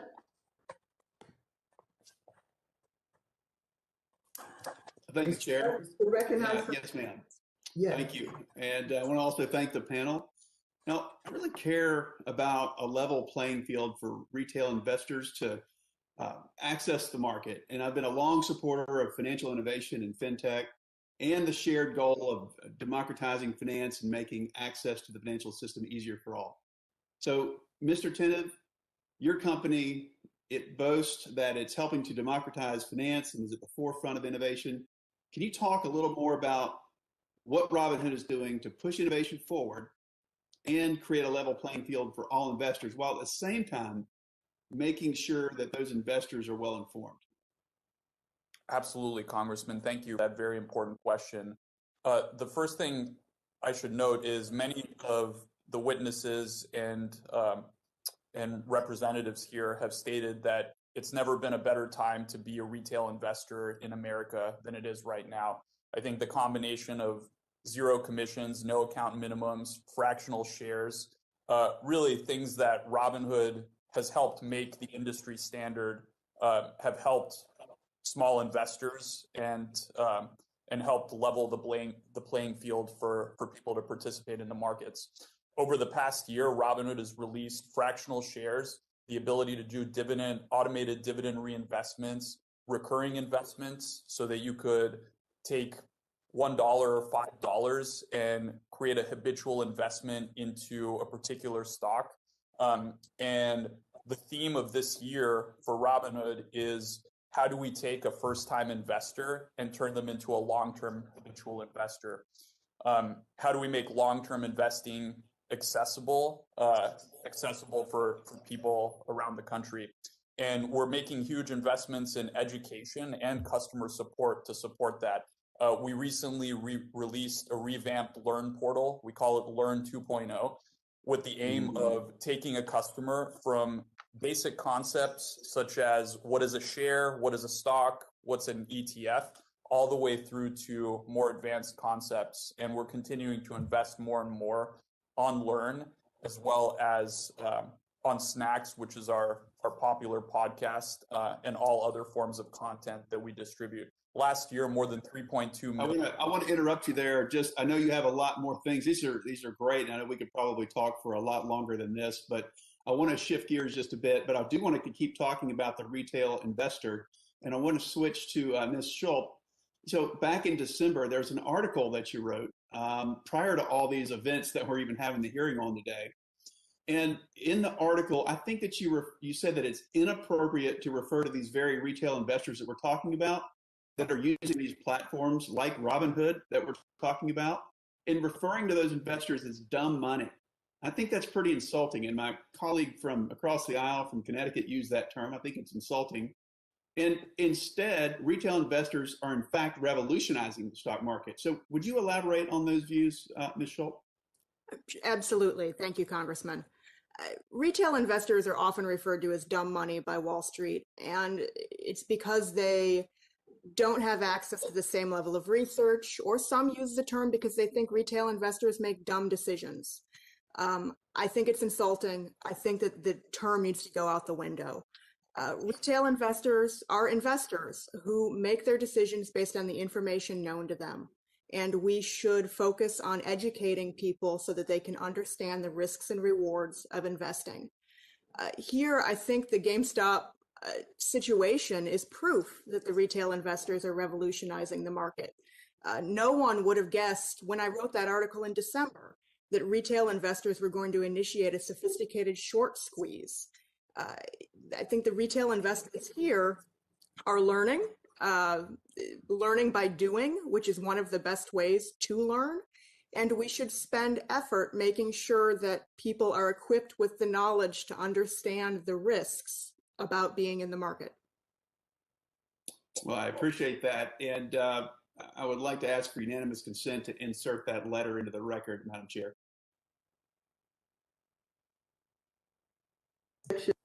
Thank you. I just want to look, Robinhood wrote about the need for, and this is open to anyone, and it's got a few seconds left, but I'd like for someone to talk about, is it possible for clearinghouses and real-time settlements on the blockchain to exist? I don't have time for that, but that's something we can come back to at a further point. And Madam Chair, I'll go ahead and yield back. Thank you very much. And without objection, I want to make sure that that's in the record that your insertion was accepted. Thank you. With that, I'm going to turn to Mr. Gottheimer. Mr. Gottheimer, you're recognized for 5 minutes. Thank you, Madam Chairwoman, and thank you to our witnesses for being here today. Before I begin, Mr. Gill, I read your testimony, and I'd like to offer my heartfelt condolences for the loss your family suffered last year. It's not just Melvin Capital that lost money as part of the frenzy around GameStop. Whether it is a security guard losing $20,000 or a dog walker losing a few $100s, everyday retail investors were left holding the bag after GameStop's stock fell back to earth. Not every investor lost money, and Mr. Gill, sitting before us here today, remains bullish on the stock. Still, Bloomberg reported yesterday that he was served a lawsuit accusing him of misrepresenting himself and his motivations. I'm not here today to take sides in the litigation. However, it does raise important questions about the role of social media websites like Reddit, especially in the context of volatility we experienced with GameStop, AMC, and numerous other stocks last month. Mr. Huffman, what kind of authentication exists for Reddit users to confirm their identities, to verify that are even real people?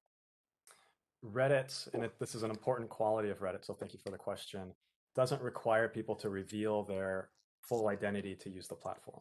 One of our pillars of privacy, and privacy is something that's critically important to us, is that users should be masters of their own identity, and they can choose to reveal as little or as much as they would like. I'll point out that there are two sides of this that are really important. On one side, this allows Reddit to work. Something like Wall Street Bets would not exist if users had to reveal their full identity, because in Wall Street Bets, people are revealing gains and losses. They're effectively revealing their financial position in life, and we would not put that burden on anybody to force them to do so. Was I'll there also any way point out that other platforms have real identity, and it doesn't do anything to improve their behavior. Can I just ask a question of that? Is there any way for a regular user of Wall Street Bets subreddit to know what content is genuine, written by other users just like themselves, retail investors who are looking for honest information to invest on? Is there any way for that? So there are a couple aspects to this. So the first is that we as a company invest significant resources in enforcing the veracity of our voting system.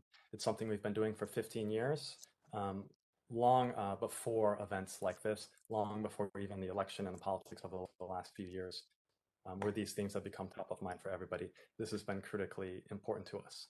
Also, our user base is exceptionally good at sniffing out untruths, misinformation, fake stories, both within this community and Reddit at large. And so in order for any piece of content to be successful on Reddit, it has to be accepted by that community and receive the same votes that anything else would. Do you have any heightened standards for places like Wall Street Bets or other investing subreddits where moderators are able to manipulate content to their own financial gains? We keep a high standard across the entire site. And in with this particular community over the past few weeks, we've been looking especially closely, anticipating these sorts of issues and questions. And to date, we have not found any nefarious behavior. Got it. But we could have a situation where thousands, possibly millions of dollars of retail investor money may be being manipulated, right? We don't know that. People in the United States talk about stocks on Reddit. They talk about it on TV, in magazines. People can say, in fact, they do on television all the time, encourage people to make what I would call bad investment decisions. On Reddit, I think the investment advice is actually probably among the best because it has to be accepted by many thousands of people before getting that sort of visibility. Do you see any difference between someone on Reddit offering advice versus an analyst at a major bank or a financial services firm? Absolutely. I think on Reddit, you're seeing retail investors who are giving authentic advice based on their knowledge, and you would not, call into question what their motivations are or what large positions they may hold before going on TV and talking about them. Do you plan to do more in this space, and is this something that's going to be a major priority of yours? And do you think overall social media companies like yourselves should be held to different standards? Should you be responsible for what happens in your content? If someone manipulates something or if it's a bot, should that be on you, or do you think that's just buyer beware? We take manipulation of Reddit incredibly seriously. That is one of our, first duties on all of this is to ensure the authenticity of our communities. Yes. Got it, but do you think you should be held responsible if somebody posts something, if there's some collusion, or if there's somebody who it's a bot that's online? Do you think you should be on the line, or this is just a site you offer for people to exchange ideas? Reddit can be held responsible, and we do take our responsibilities here incredibly seriously. Thank you. The gentleman's time has expired. Thank you, Madam Chairwoman. Mr. Kustoff, you're. Thank you, Madam Chair, and I want to thank you and the ranking member for convening today's hearing. If I could, Mr. Tenev, I'd like to echo what many of my colleagues have said today, and we do appreciate the fact that you've created this platform. To a large extent, you've leveled the playing field so that small individual investors can have a shot at the American dream. That's investing. Now, I do want to ask you though, and a lot's been said about the situation that occurred in late January. My question to you is, how did you misjudge your capital requirements to prevent people from being able to trade during that period in January? Thank you, Congressman. I wouldn't say we misjudged our capital requirements. This was a 1 in 3.5 million occurrence event, one that had never been seen before in capital markets. And we had to play this by the book. Robinhood Securities made the decision that we did so that we could remain in compliance with our regulatory capital and deposit requirements. Unfortunately, it required us to restrict the buying of these securities for Thursday and limit it to some degree on subsequent days until additional capital came in that allowed us to relax the restrictions. It was Robinhood's mistake, though, correct? Well, Robinhood owns what happened, certainly, and we need to make sure that it doesn't happen again. But Robinhood Securities had limited options with how to address this, and I fully support the team in making the decision that they did, and I believe they did the right thing and the only thing. I realize you said at the beginning that you're privately held. With that said, is your primary source of revenue from the order flow payments that you receive from some of the players that we've talked about today? That is correct, Congressman. Payment for order flow is one of our largest revenue sources.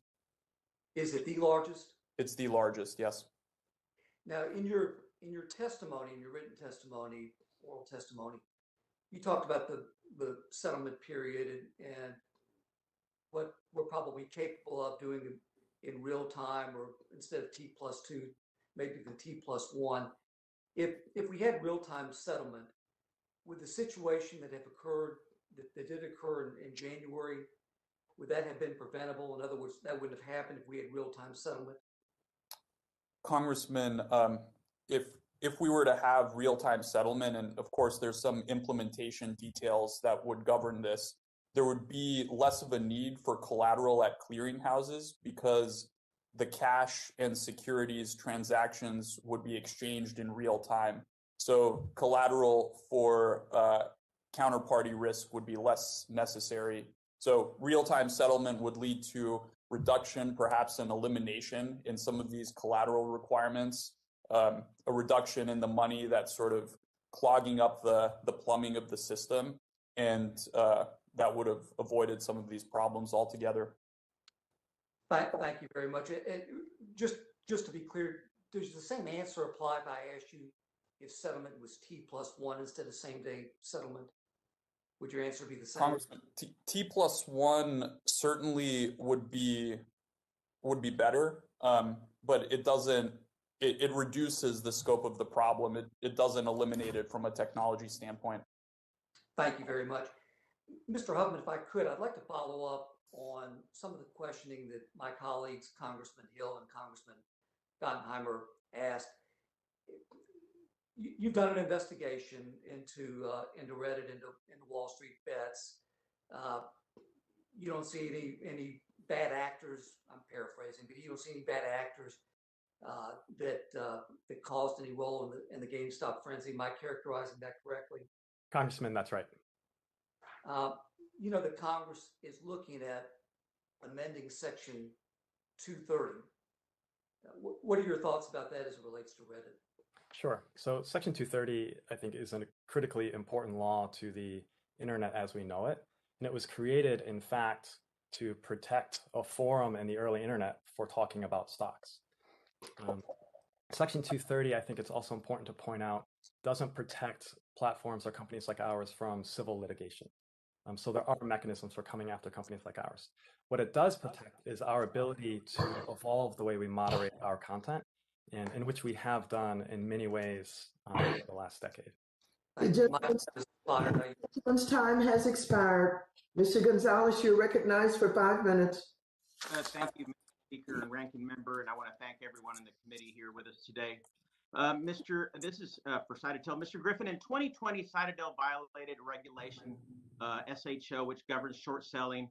Citadel is now involved in another short selling problem, and Robinhood routes half of its customers' orders to you. Robinhood halts buying on a position that you're long on, and you own the hedge fund and the clearing broker. What is there to prevent you from taking advantage of that situation and making sure you profit off the confusion and retail investors? Congressman, I'm trying to understand the question. Let me give it to you again. In 2020, Citadel violated regulation SHO, which governs short selling. Citadel is now involved in another short selling problem, and Robinhood routes half of its customers to you, orders to you. Robinhood halts buying on a position that you're long on, and you own the hedge fund and the clearing broker. What is there to prevent you from taking advantage of that situation and making sure you profit off the confusion of retail investors? So in no particular order, I just do not understand the reference to us owning a clearing broker. We do not own DTCC. We do not control DTCC. We are not party to the discussion, dialogue, or demands between DTCC and Robinhood. So I do not understand the premise of the question, because we have literally nothing to do with DTCC other than being a member of DTCC for providing settlement services for us and for doing real-time trade affirmation and clearing. Now, Citadel Securities owes a duty of best execution for every order that comes from Robinhood. And I will tell you that I'm incredibly proud of how seriously my team takes that duty of best execution. Some of the most earnest, hardworking, and thoughtful people that I've ever met in my life work on our retail execution business here at Citadel and take great pride in the execution quality that we give to each and every trader, not only at Robinhood, but at every single one of the retail. Thank you for your response, Mr. Gill. But I understand that you made your position known on GameStop as far back as 2019 and are lauded as a diamond hands hero by Wall Street Bets community. Have you ever previously experienced or observed the type of restrictions Robinhood and other applications performed on January 28th? Thank you, Congressman. No, I have not. Thank you. That's a good question. And Mr. Huffman, I'm not a Redditor, but I do understand the problems around social media and freedom of speech and the tightrope act that goes on where these intersect. In the near decade of Wall Street Bets and subreddit, have they shown themselves to be exceptionally problematic, an exceptionally problematic forum, or just one of the many eccentric communities that call Reddit home? Congressman, I think your latter description is more accurate. They are an eccentric community, but they're well within the bounds of our content policy. And though we do have difficult decisions to make here and there regarding specific communities, one of the things we look to first is whether the community is trying and they're putting their best efforts to be a good citizen of Reddit. And towards that end, we've had consistent communication with the moderators of that community, and they've been doing, I think, an excellent job. Thank you. Well, the last financial crisis was caused when we turned a blind eye to the bad practices of our financial institutions. Perhaps today we've seen a warning about the clearing process, and I hope today can be a jumping off point for us to take a hard look at our markets and the practices of these institutions. In a two-day clearing process, the liability risk and potential financial stress limited trading, but in a key time in market and perhaps in a way that materially affected investors in these recent events. So I'm hoping that we all get to take a closer look at what is happening. And with that, I yield back. Thank you. Thank you very much. Next on our list, we will have Mr. Hollingsworth for 5 minutes. Thank you, Madam Chairwoman. Mr. Griffin, I'm going to direct my questions to you specifically, but I'm hoping to talk a little more philosophically about the market writ large rather than just Citadel itself.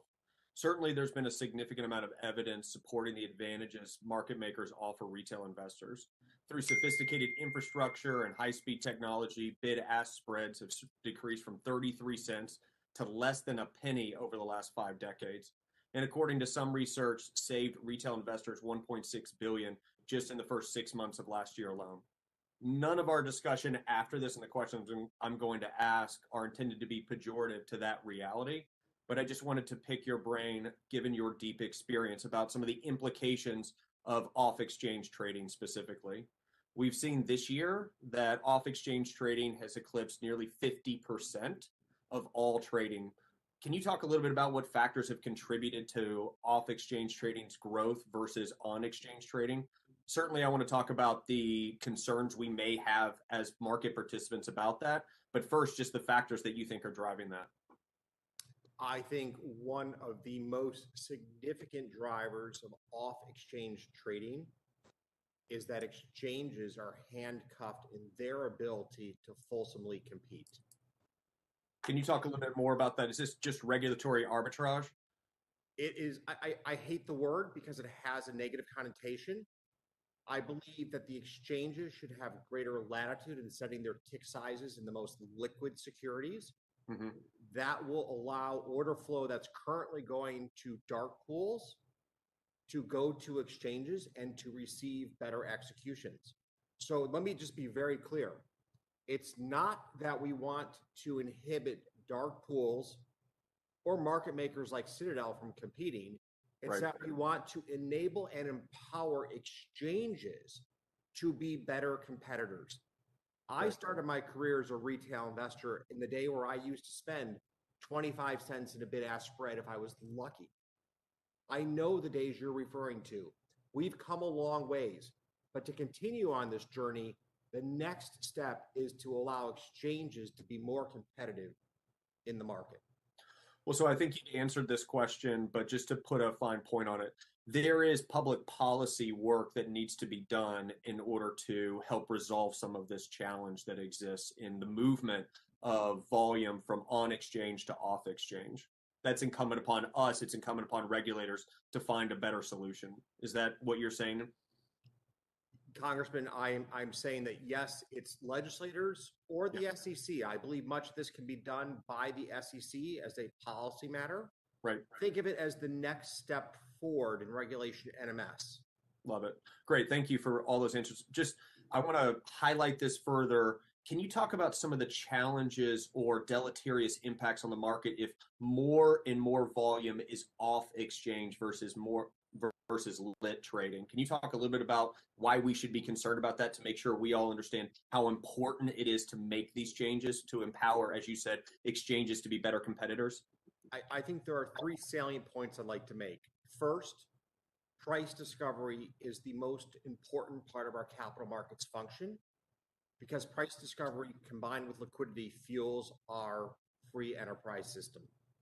It's how companies raise capital. It drives down the cost of capital.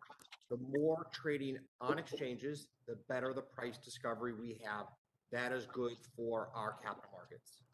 The second is that dark pools are often willing to engage in business practices where they discriminate against one class of investors versus another. I find it very unsettling that we in any way prohibit discrimination against one group of investors for the benefit or at the expense of another in any part of our capital markets. We want our capital markets to represent the values of our country. The third is that the dark pools themselves create a level of concern and apprehension about the integrity and fairness of our markets. And I believe that we should always be taking steps to advance public confidence and the confidence of retail investors and institutional investors that the United States capital markets are a fair place in which to transact business. Mr. Griffin, thank you for those answers. And I would call upon my colleagues to recognize the deep experience Mr. Griffin has in these areas and how important it is that we take the steps, either via agency or via legislation, to help empower exchanges to compete on a level playing field to make sure that we create a public policy. The gentleman's time has expired. Mr. Lawson, you're recognized for 5 minutes.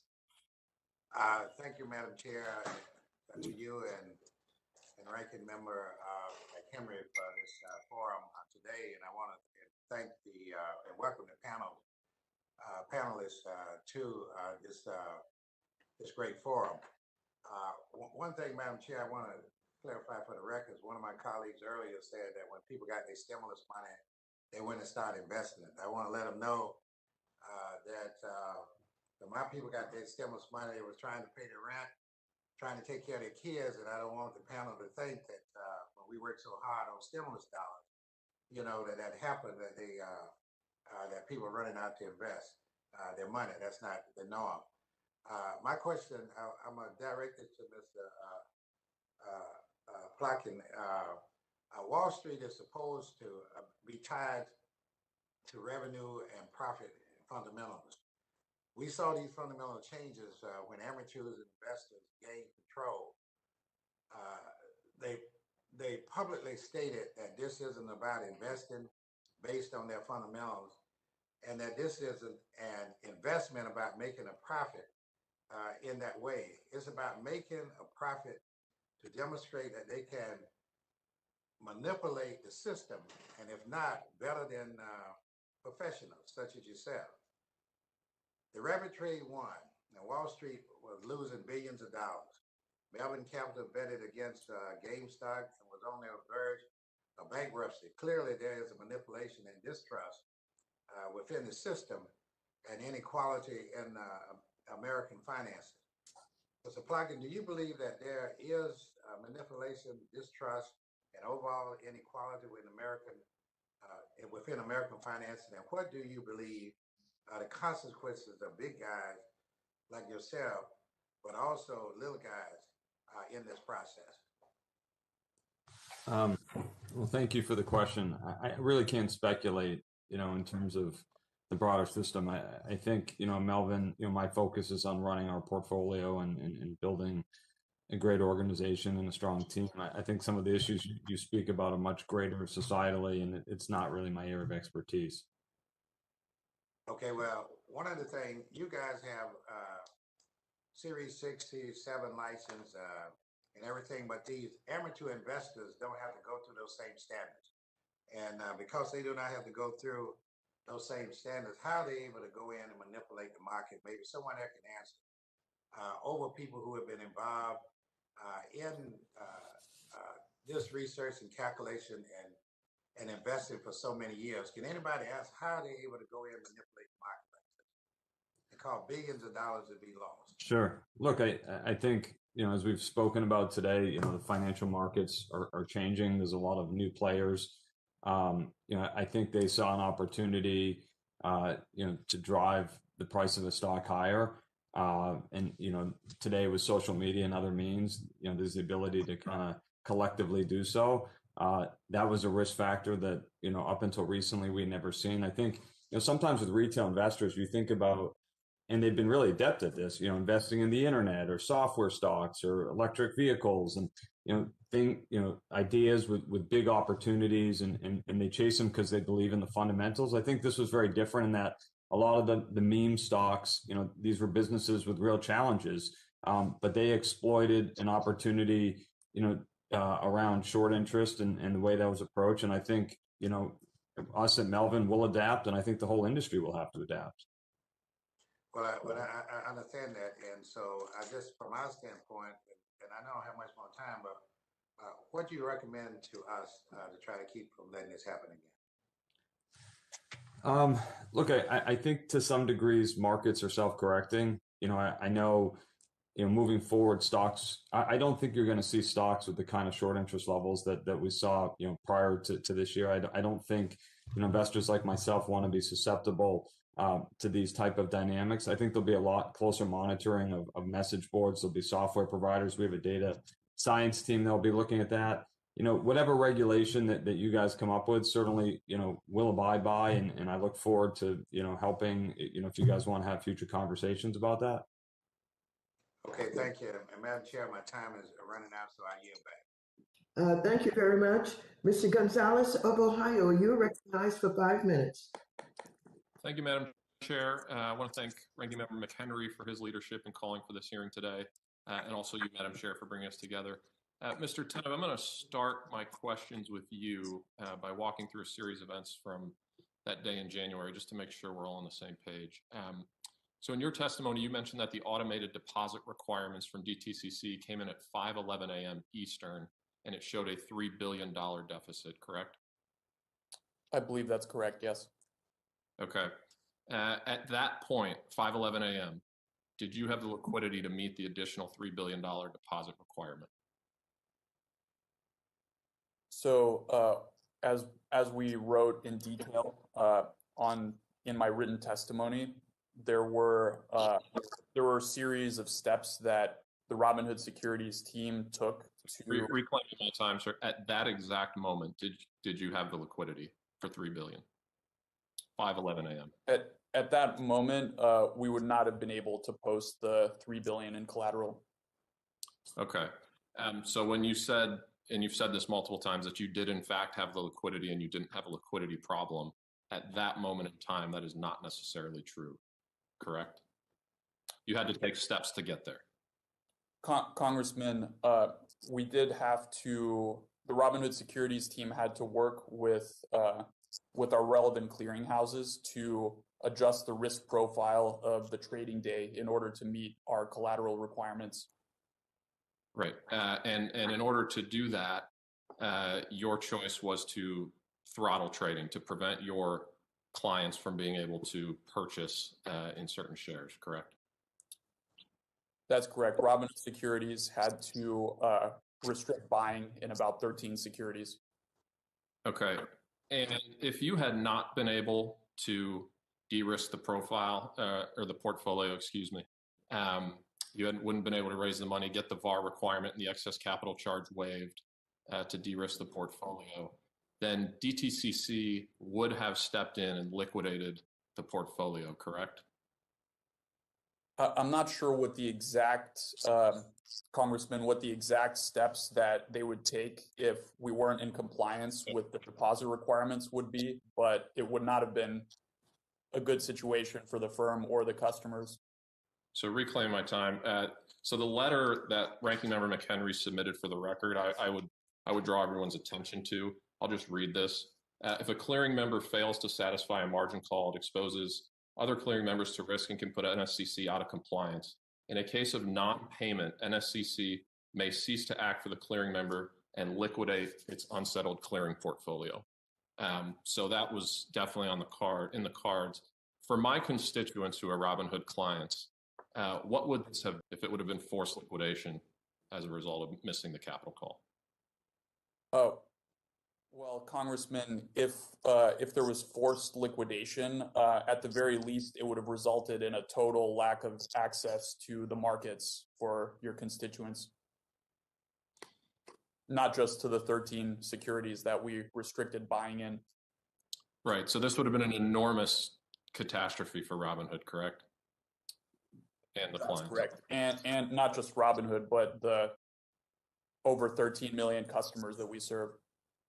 Yeah, and I think that's really sort of the crux of the issue. So in a sense, I love your company because it does, when correctly managed, provide investment opportunities for individuals who are currently frozen out of the markets for one reason or another. At the same time, though, I believe a vulnerability was clearly exposed in your business model and perhaps in the regime that governs your capital requirements. And we just can't live in a world where my constituents could have their shares liquidated without their consent because you all aren't able to make a capital call. I appreciate that you were able to ultimately satisfy it, but the amount of time you have from 5 a.m. to 10 a.m. to figure this out is scary for the company, and frankly, I care more about my constituents than anything, and scary for them. And so I hope we'll continue to look at that. Beyond that, though, I also hope that this hearing highlights a very real problem with our financial markets today and how they're accessed by everyday investors.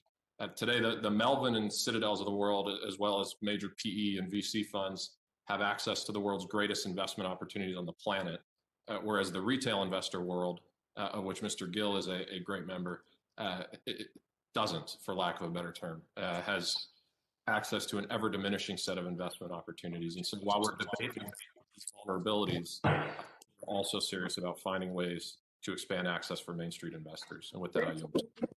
The gentleman's time has expired. Mr. San Nicolas, you're recognized for 5 minutes.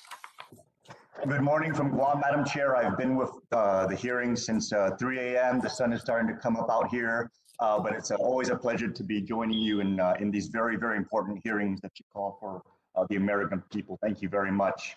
I wanted to first begin by congratulating everybody who made money on the Robinhood trade. You know, you guys found a low float, low volume, massively shorted stock, and you guys squeezed it. And I think that investors like Mr. Plotkin, large money managers, probably double down on their short positions, thinking that they're going to win. And in the end, the massive communication networks that we have these days rallied the small to beat the large, and that was absolutely something to behold. And Robinhood made that possible. Robinhood made that possible. Mr. Tenev, you mentioned in your testimony that you've secured $3 billion in funding to address the regulatory deposit requirement situation that you faced. Where did that $3 billion come from? Thank you, Congressman, for that question. To be clear, we were in compliance with all regulatory net capital and deposit requirements without the additional capital infusion. It was simply to provide extra cushion, allowing us to unrestrict trading and be prepared for other black swan events that might happen in the future. The capital came from mostly existing venture capital investors that Robinhood already had. So basically, you had to further dilute your position in Robinhood in order to make sure that you secured all of your 13 million customers with that additional $3 billion. That's correct, Congressman.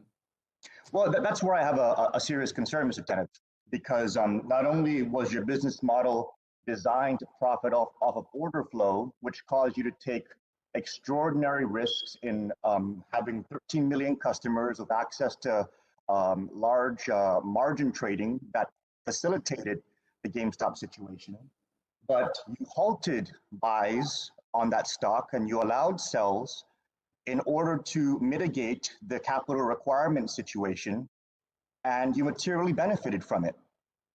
You materially benefited from it because it reduced the amount that you would have had to go out and raise an additional capital in order to prevent these kind of crises from reoccurring. You took from your customers in order to minimize the $3 billion from being larger than it probably would have been, because you wanted to protect your position. And that is very troubling.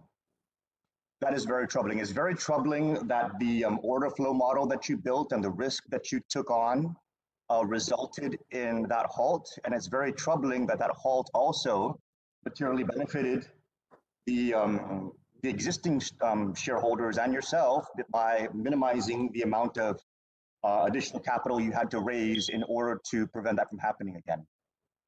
You basically took from the shareholders in order to do that. And that's just, I don't know what to say about that, but I think that this, Madam Chair, presents a very serious situation where we need to ensure that companies are not taking advantage of customers in this way. Mr. Kenneth, you're quoted as saying in this hearing, buying increases capital requirements, selling does not. So it was something that you knowingly did.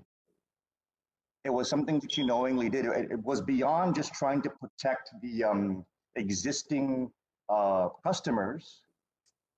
And at the end of the day, while you had to raise an additional $3 billion, it minimized that from being a larger sum. We have customers who purchased the stock who are now bag holders after the price came down because they couldn't continue going up with additional buying. And that was willful, that was intentional. So I'm glad, Madam Chair, that we've called this hearing. I'm glad that we're able to put these things on the record. And I'm just very, very concerned with the implications of this. And I really hope that at the end of the day, those bag holders get a lot more than an apology. Thank you, Madam Chair, and I yield back. Mr. Rose, you're recognized for 5 minutes. Thank you, Madam Chair. And thank you, Ranking Member McHenry, for holding this important hearing today. And thank you to our witnesses for your testimony and participation today and for the dedication of time that you've made to this hearing. There is still so much for us to learn from this market event. Obviously, speculation has been rampant, and I believe we should not get ahead of our skis, so to speak, and rush to policy recommendations before we understand the full scope of this situation. The committee investigation is barely underway, and I would policy proposals suggested today as half-baked at this point. At the end of the day, we should all want retail investors to have access to the market and to ensure they have the information they need to participate in the market in an informed way.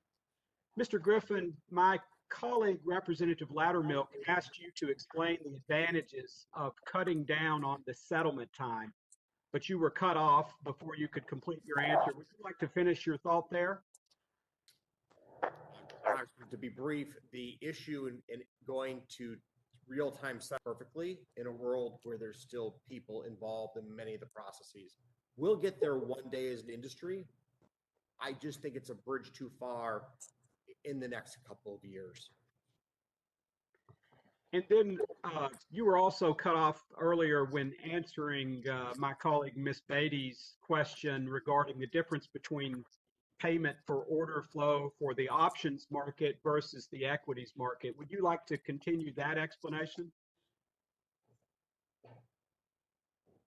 I think we covered that reasonably well. I think the salient difference is that the options market, every trade must take place on an exchange to start with. In the equities market, the current market structure has been arrived at with the blessing of the SEC as the best way to give retail investors in America price improvement as compared to the exchanges. And to be succinct, we should make exchanges more competitive, not make internalization or dark pools more privileged. Thank you. And then finally, Mr. Griffin, earlier Representative Lukemeyer asked about how we got to where GameStop was short sold to 140%. Given that naked shorting is an illegal practice, how did that happen given current U.S. law? So clearly, a number of the purchasers of the short sales, of the shares sold short, are institutions that also lend their securities. And it's very important to remember that institutional investors earn substantial returns from participating in the securities lending market. So if you were lending your GameStop stock out, for example, over the period of the recent crisis, you may have been earning an annualized rate of return of 25 or 30% on the shares that you lent out. That accrues to the benefit of pension plans, of ETFs, of other pools of institutional lending that participate in the securities lending market. And keep in the back of your mind, when a bank lends money to a business, that business may turn around and lend money to its suppliers. Just because, in some sense, somebody can on-lend what they bought doesn't necessarily mean something has gone wrong in the chain itself. Would you see that as an area ripe for regulatory adjustment, or do you think that that's not a problem? I think if we were to think about legislative priorities to make our capital markets work better, this doesn't make the top 100 list. Thank you. Thank you. Despite the intense volume and exposures presented in the markets, the broader infrastructure of our financial markets has performed very well, I believe. My concern, like those of my colleagues, is that forging ahead with new regulations at this point would be harmful and have unforeseen consequences. In the few moments that I have left, Ms. Schulp, can you speak to what the potential dangers are of increased regulation to retail investors? That's going to take me more than 12 seconds, but there's a lot of potential for unintended consequences here, and increased regulation can drive retail investors out of the market. It can have them have less good prices. Sorry not to give you more time. Maybe one of my colleagues will give you a chance to complete that. I yield back. Thank you very much. Next, we will have Ms. Axney for 5 minutes. Thank you, Chairwoman, and thank you to the witnesses for being here today. I just want to quickly follow up with a question my colleague, Mr. Foster, asked earlier to you, Mr. Tenev. You said that Rule 606 reports detail the arrangements you have with firms like Citadel. However, those only detail the payments you receive. Are you saying that you're prepared to publicly disclose the detailed terms of your payment for order flow with Citadel and other market makers? Thank you for the question, Congresswoman. The 606 reports do publicly detail the payment for order flow arrangements we have with Citadel Securities and our other market makers.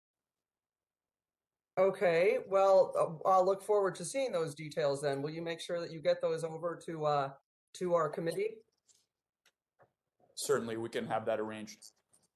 Okay, thank you. Last month, of course, as we saw this volatility with GameStop and AMC, and the stock started to rally, everybody seemed to get involved. And one survey recently said that 30% of Americans purchased one of those viral stocks. That includes people like my nephew and his two friends who stayed up until 4 in the morning to see if they could get a piece of this action. So one of the most concerning pieces, though, of this whole episode is how many people really felt like that's what they needed to do to get ahead. To me, this just exemplifies the income inequality across America, and it's one that we need to deal with. And I do appreciate the opportunity for retail investing. I want to make sure that it creates a good outcome, however, for the people who are using it. And right now, what I'm seeing is gambling on the stock market, and it's not a real solution to that income inequality. And I don't think we should pretend that it is.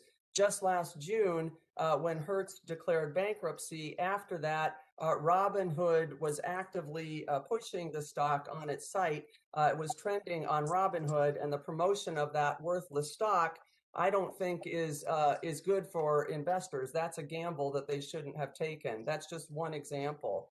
But people having access to the stock market's nice, but if they don't have the money to invest, then really it's not democratization. And that's the real reason that 80% of the stock market's owned by 10% of the people.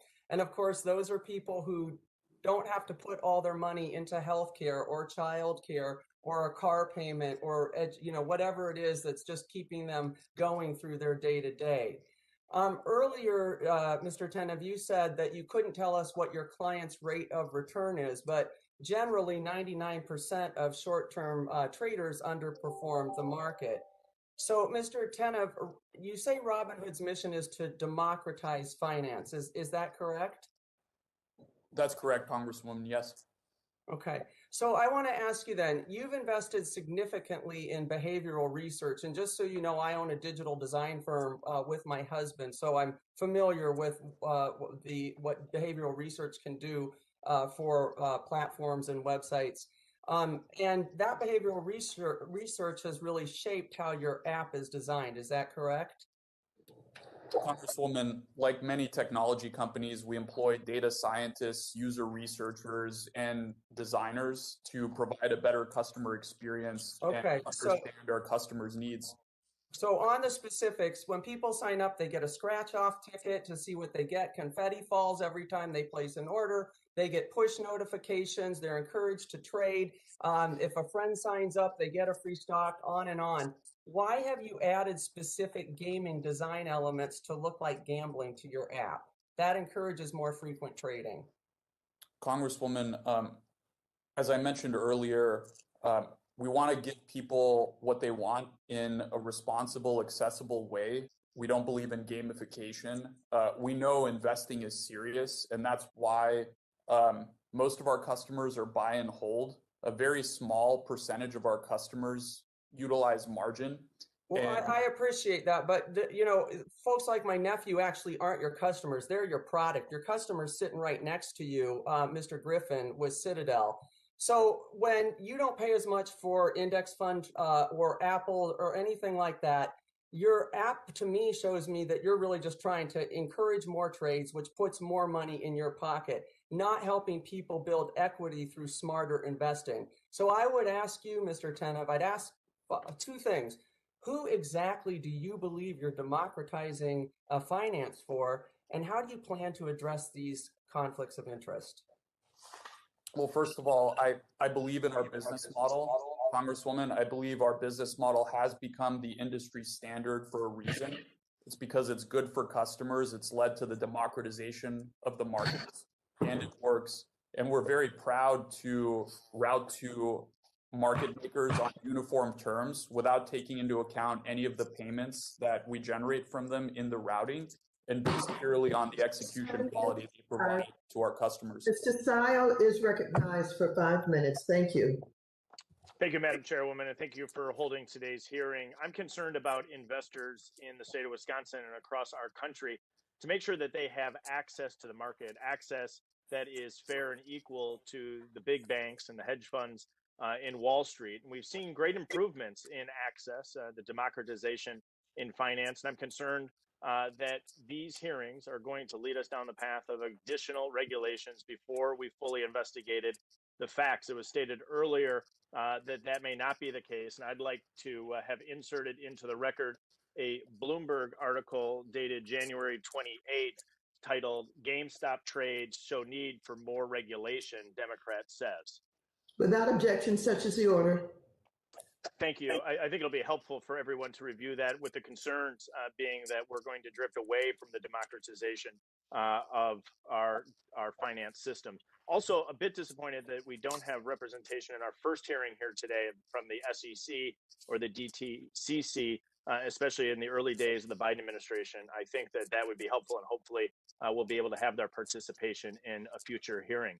If I can direct my first question to Mr. Gabe Plotkin at Melvin Capital Management, there's obviously a lot of attention that came pouring in on a stock, GameStop, that you held a short position in.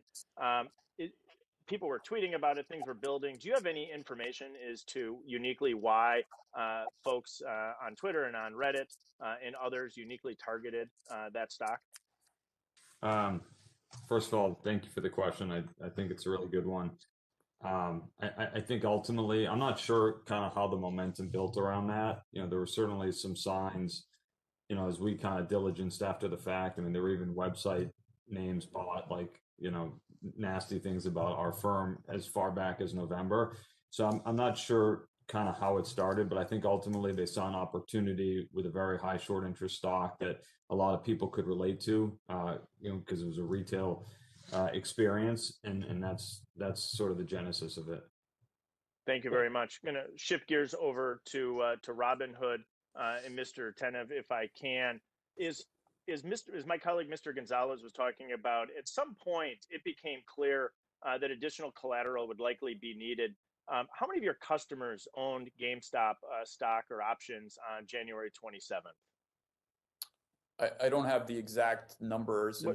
Suffice it to say, had it increased dramatically over the days leading up to the 27th?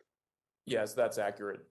Fair. And you saw additional order flow coming into this. Did you take any steps, and was it reasonable to believe that there would be additional capital requirements? And did you take any steps, either internally or working in concert with the National Securities Clearing Corporation, to mitigate the risk posed by the volatility before the January 28th collateral call? We did. So on January 21st, we went to 100% market requirement for AMC. And that requires all purchases for those stocks to be fully paid for. So customers would have been unable to use margin to buy those. So that was January 21st in the case of AMC, and January 26th for GME. But this was still insufficient ultimately as related to the collateral call that came in the early morning hours on the 28th. Is that correct? That's correct. The limiting margin was ultimately insufficient. And as you look to your peers, do you know any other brokerages that were putting in place limitations on their buy orders? Yes, I do, Congressman. I think that's an important question. Many brokerages put in place similar limitations on buy orders for many of these securities. For the record, I've heard conflicting reports on that. I think it's something that this committee needs to further look into, is to the differential between what occurred under your control at Robinhood and some of the other brokerages. I think it's a question that we should fully investigate on this committee, make sure we have all the facts as we're moving forward. Could you detail, Mr. Tenev, your plans going forward as it relates to making sure that an event like this doesn't occur and that you have the foresight to prevent these late collateral needs? Absolutely, Congressman. Thank you for that important question. Certainly, the additional $3.4 billion helps provide significant cushion. In addition, you could see that between Thursday and Friday, Robinhood replaced the PCO, which was a position closing only setting, with much more granular position limits. Congresswoman Axney. I'm sorry. Please, the gentleman's time has expired. The voice that you heard had nothing to do with what you were saying. I think it was a mistake. With that, the gentleman's time has expired, and we'll move on to Mr. Caston. You're recognized for 5 minutes. Thank you, Madam Chair. Thank you so much to our witnesses. I want to, there's themes in today's hearing, and I want to, if I can, just tie a couple threads together that I think are relevant that we've had corners of. June 2020, Alex Kearns, who was 20 years old at the time, from Naperville, Illinois, killed himself, largely thanks to a bug in the Robinhood system. The bug was that he turned on the app, said he owed $730,000 that he did not have because of options positions that he thought canceled out but didn't appear to. He called the helpline. The helpline, of course, was not manned, as we've discussed. He sent several panicked emails, 3 to be precise, did not receive a response. Ultimately, there was a response from the email saying that, in fact, his positions were covered, but by that point, it was too late because he had taken his own life. This is a gentleman who was 20 years old. Under Illinois law, he was not allowed to buy a beer, but he was allowed to take on $730,000 in positions and exposure that he did not have the liquidity to cover. Now, your mission, Mr. Tenet, is to democratize finance, but the history of financial regulation is to protect people like Alex Kearns from the system. As the old joke goes, if you're playing poker and you can't figure out who the fish is at the table, you should leave the table because you're probably the fish. And there is an innate tension in your business model between democratizing finance, which is a noble calling, and being a conduit to feed fish to sharks. I want to cover a little bit of timeline. December 2019, Robinhood was assessed a $1.25 million fine by FINRA for failing to disclose payment for order flow agreements to your customers. 6 months after that, Alex Kearns committed suicide. 6 months after that, December 20, Robinhood paid a $65 million fine to the SEC for, among other things, failing to disclose payment for order flow agreements to your customers. There is a tension in your model. Now, along with that, according to your 606s, as been reported by CNBC, you attract a higher rate for equity trades from payment for order flow from many of your competitors, 17 cents per 100 trades versus about 11 cents for your competitors, even more, over 50 cents per 100 trades for options. I'd ask unanimous consent to enter the CNBC article into the record. Without objection, such is the order. Question for you, Mr. Tenev. When did you start offering options on your platform? Thank you, Congressman Caston. And first, let me say, I'm just looking for a date. We're tight on time. When did you start offering options? Options trading was offered starting in Q1 of 2018. Okay, thank you.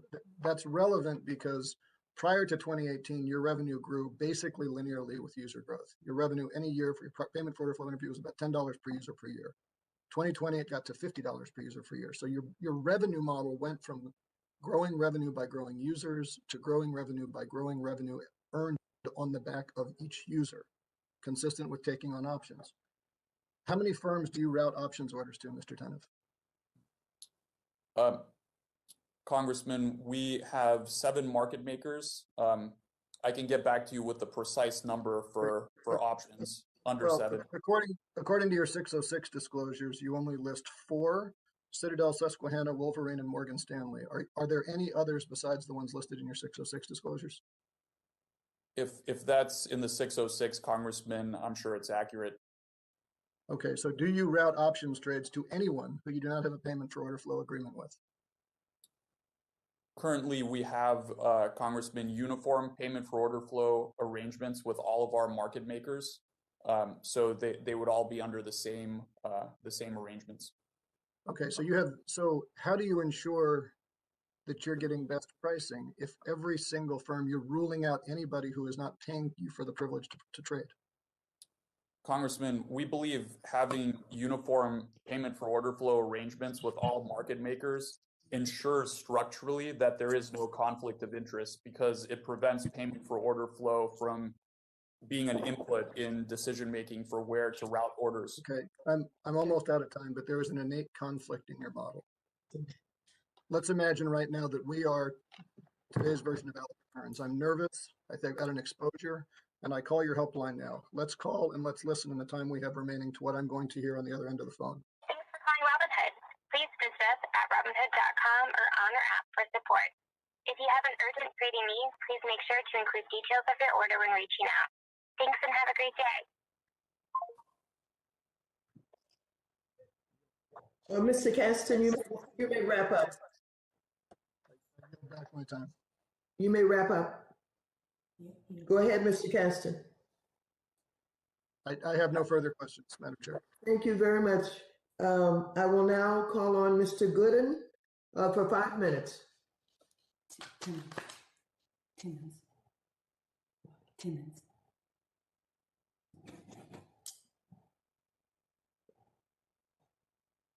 Is Mr. Gooden on the line? Madam Chair, Mr. Gooden's in Texas and he's unavailable to. Oh, thank you. Thank you very much. Then let us hear from, I believe it would be at this time, Mr. Timmons. For 5 minutes. Thank you, Madam Chair. It seems we're here today to try to find culpability in the events that transpired last month. I seem to spend a lot of my time thinking about capital requirements and the time it takes to execute these trades. So I'm going to focus my questions there. Mr. Tenev, you have repeatedly invoked capital requirements that both your company and your clearinghouse are required to abide by in order to explain the restriction of trading last month. My friend and colleague, Mr. Barr, asked you about this earlier, but I would like to hone in on this a little bit. Could you explain what specifically about the nature or volume of the trades being ordered by your customers caused these increased capital requirements to be triggered? And how did the level of collateral required compare to what you would normally have to abide by? Thank you for that question, Congressman. So to give you a sense for the increase, our capital requirements, our deposit requirements with NSCC from January 25th to January 28th, so a span of 3 days, increased tenfold. What is the most your capital requirements had been prior to this event? I believe there was a table, Congressman, that I provided in my written testimony that had the precise value at risk and special charges in the prior days. Happy to refer but obviously to that. It never been close to this amount, and now you have additional capital that you've raised, and so this should not happen again. Again, I think you referenced 1 in 3.5 million was the likelihood of this situation occurring. Is that correct? That's correct, and that's not a Robinhood number. That's actually a third-party industry number. Are you aware of the origin of these capital requirements? I do believe that these capital requirements and specifically the NSCC deposit was spelled out in Dodd-Frank. So the Dodd-Frank Wall Street Reform and Consumer Protection Act is arguably to blame for what happened. You would not have halted trading in this case, but for this exorbitant capital requirement that you were unable to meet. So I think that when we're searching for culpability, we need to realize that the well-intentioned legislation from over 10 years ago is somewhat culpable in this entire conversation. Ms. Schultz, will you elaborate on that? Do you agree that Dodd-Frank is somewhat responsible for the situation that Robinhood found themselves in? I think the capital requirements in Dodd-Frank can be seen as responsible. I think it's incumbent on us to to evaluate those capital requirements and whether they are appropriate, given the business models at issue. I think that's also a question of settlement times and modernizing our system. But I agree that the capital requirements here put into place are one of the reasons that we're having these conversations today. And you went to the next place I wanted to go, which is the time it takes to settle these transactions. So, 12 years ago, 10, 11 years ago, we never really considered the whole concept of a Robinhood, of an app-based trade platform that democratizes access to purchasing and selling publicly traded companies. So I do think that needs to be revisited, especially because it is unfair.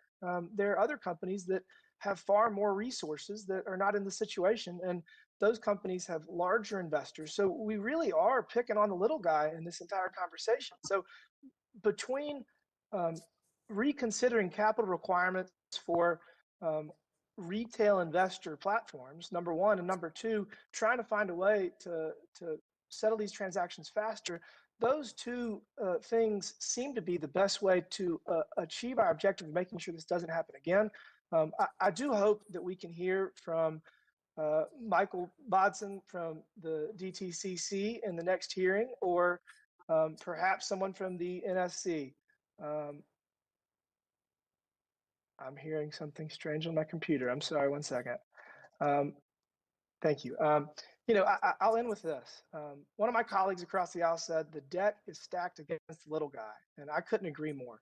But in this case, the very committee that is conducting this hearing has more culpability, I would say, than any of the witnesses that we have brought before us today. So we need to make sure this doesn't happen again. I look forward to working with my colleagues across the aisle.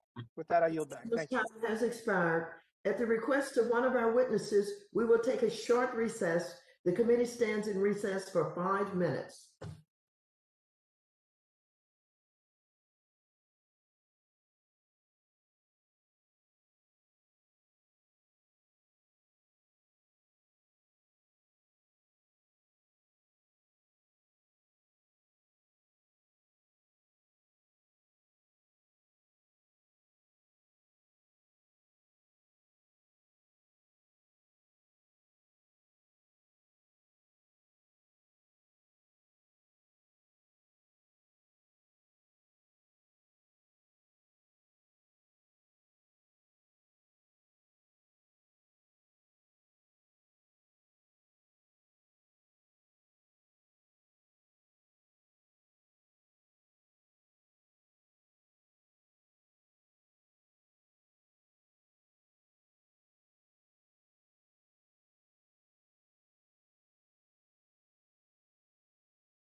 will come to order. Mr. Torres, you are recognized for 5 minutes. Thank you, Madam Chair. One of the concerns about payment for order is that it creates a perverse incentive for a brokerage firm like Robinhood to send retail orders not to the firms that provide the best execution to retail investors, but rather to firms that provide the highest payment to Robinhood. There's a concern about a conflict between the interest of brokers and the interest of retail investors. And that concern seems to have been vindicated by the conduct of Robinhood. SEC previously found that Robinhood misled its customers about how it makes its money. Both SEC and FINRA previously found that Robinhood failed to ensure the best execution for retail customers, depriving those customers of $34 million, resulting in a $65 million civil penalty from the SEC. My first question for the CEO of Robinhood: how much of your revenue comes from payment for order flow? Thank you, Congressman. Let me first state regulatory compliance is at the center of everything that we do. I want to reclaim my time. How much of your revenue comes from payment for order flow? The answer to the question is asked, given the time constraints. Congressman, I don't recall the exact percentage. It's over 50%. And how much do you know? How much of your order flow revenue comes specifically from Citadel? Citadel is indeed an important counterparty. It's our largest counterparty in terms of where we route orders to. And I want to explain that a little bit, Congressman. Well, I want to move on because I want to cover the concerns about gamification. The stated mission of Robinhood is the democratization of finance, but I worry that the real world impact of Robinhood is the democratization of financial addiction. You know, Robinhood has gaming features that seem to manipulate retail traders into making rash and reckless and potentially ruinous investments. We all know the tragic story of Alexander Kearns. According to a memo from the Financial Services Committee, there's one feature in particular that encourages retail investors to tap on the Robinhood app up to 1,000 times a day in order to improve their position on the wait list for Robinhood's highly coveted cash management feature. Do you share my concern that a retail trader tapping on a Robinhood app 1,000 times a day is a sign of addiction? Congressman, that particular feature that you're discussing was to get access to our debit card plus high yield savings product, which is one of the many features targeting passive investors that we've rolled out over the past. Mr. Teneb, 1,000 times a day? You are encouraging your customers to tap on an app 1,000 times a day? That to me is a sign of addiction, and it worries me that you fail to see it in the same light. Congressman, we didn't encourage anyone to tap on anything. To get access to the debit card, people were placed on a wait list, and we wanted to give our customers delightful features so that they know that we're listening to them and that we care about them. And this is just one example of how we add great features that customers love to our products. Look, addictive trading might be bad for your customers, but it's good for Robinhood. Addictive trading means more trading, and more trading means more money for Robinhood. There's a sense in which Robinhood monetizes addiction. You make money from the quantity rather than the quality of trading. I want to, much has been said about price improvement. One of the arguments for payment for order flow is price improvement. According to the Wall Street Journal, Citadel Securities claims to have saved investors a total of $1.3 billion last year.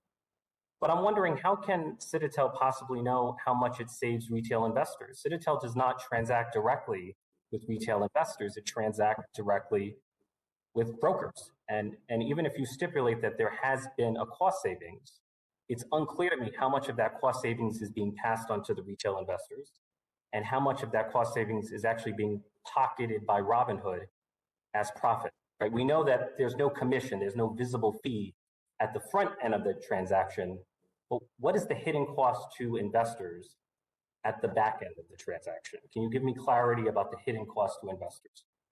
Congressman, I appreciate the question. I think that's a very important question. In 2020, Robinhood provided our customers in excess of $1 billion in price improvement. So that price improvement is measured relative to the NBBO, the National Best Bid and Best Offer, which is the reference price per security on all major lit exchanges. I ran out of time, so I will yield back. Thank you, Madam Chair.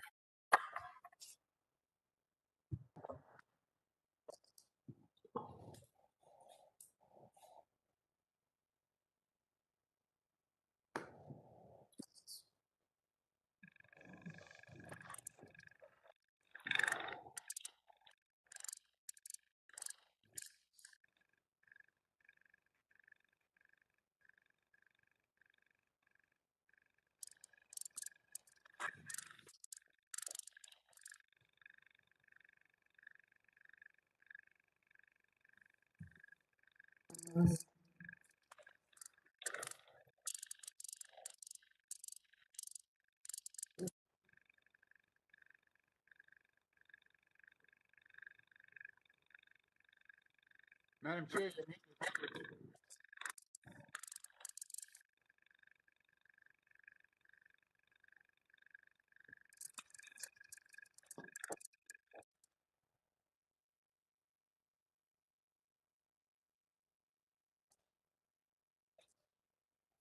Okay, we were having a technical problem here, but I think it has been corrected. Mr. Taylor, you're recognized for 5 minutes.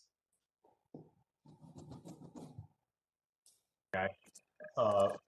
Will point out that today and this week has been very hard for my home state of Texas and for my district in Collin County. We have faced a record-breaking freeze across the state, which has crushed our power generation capability, and we have had some really heartbreaking stories of need. In fact, during this hearing, I was called away to help a mayor try to get power back to their water pumping stations to make sure that they had water for their citizens in Anna, Texas today. So for those members of the committee, I encourage you to send your thoughts and prayers to the people of Texas as they go through this really challenging time. On to the topic of this hearing. Mr. Tennant, I just wanted to go in. I know there's been a lot of questions about the margin call that you got on the morning of the 28th of January. But I'm not sure that we really understand how the margin call changed from $3 billion to $1.5 billion to $600 million. Can you sort of go through how did you negotiate the margin call down? And I mean, and these are very sizable decreases, right? You're 50% to 50% again to something that you could then in turn manage. How did you decrease the margin call?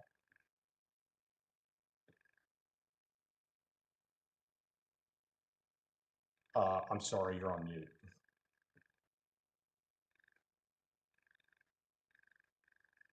You're still on mute. I haven't been able to hear a word you said, unfortunately.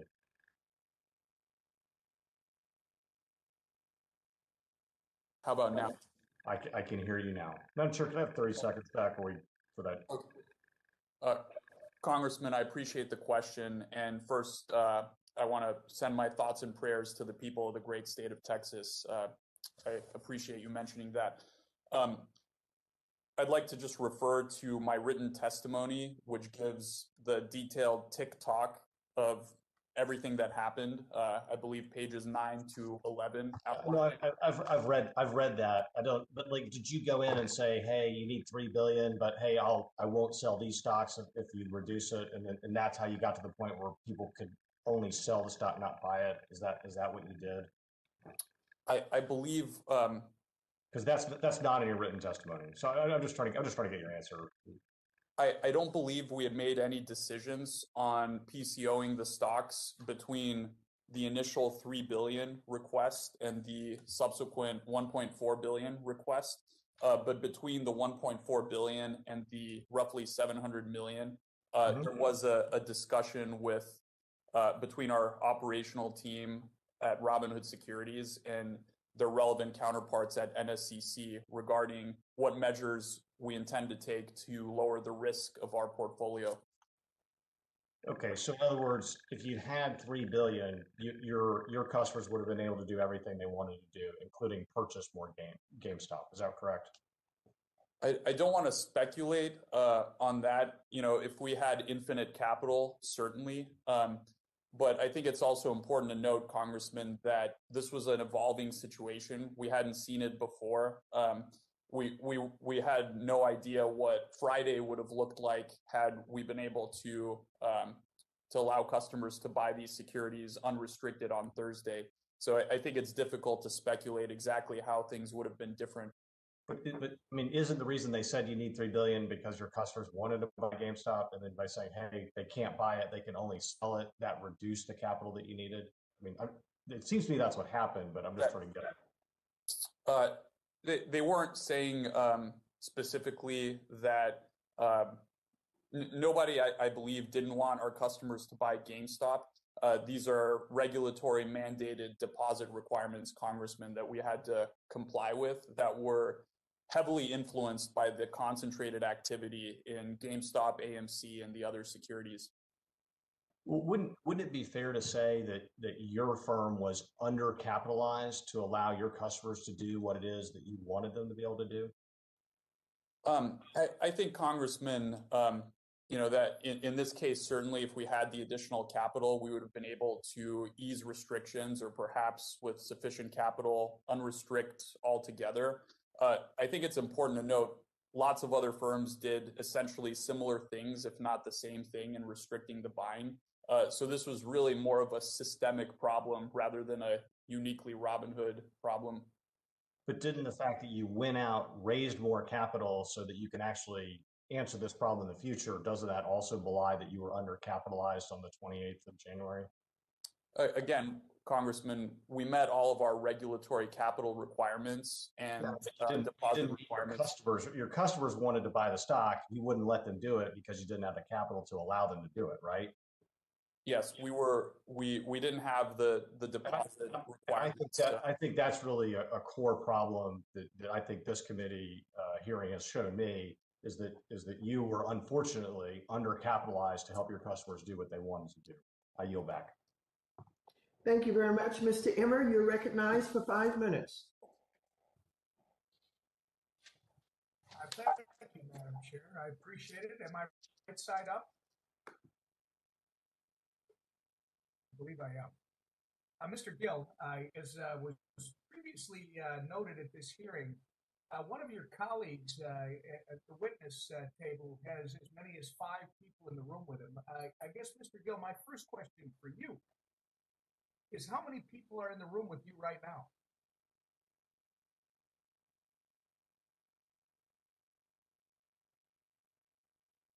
Mr. Gill? 0, Congressman. Gone? Right. That's what I thought, Mr. Gill. And I just want to note for the entire committee that Mr. Gill is actually appearing before our panel by himself while many others are receiving significant, obviously underestimating the sophistication and the independence of these individual investors. Now, we've heard a lot of reasons for concern today. Some are legitimate, but also some proposed overreactions by members of Congress that could create even more problems. Attention has been given to the positive sides of this story. Other temporarily limiting its investors from trading, which deserves an investigation. What we saw was a movement of individuals investing to try to make money. I don't see what's wrong with that, even if that motivation is fueled by a desire to stick it to a hedge fund they don't like. Mr. Gill, you're the only retail investor involved in this GameStop situation on our panel today. Why, I don't know, but you are. Yet members on the committee have hardly asked you any questions. We've heard from a lot of the companies and funds involved in this event, but we've barely heard from the people that made this happen. Is there anything you would like to add to this hearing that you haven't been able to add yet, given that we're past the 4-hour mark on this hearing? I appreciate that, Congressman. I do. I don't have anything to add at this time, just that I would be the first to acknowledge that investing in stocks and options is incredibly risky, and it's so important for people to do their own thorough research before investing. But that said, I tend to agree with you that folks should be able to freely express their views on a stock, and they should be able to buy or not buy a stock based on those views that they may have.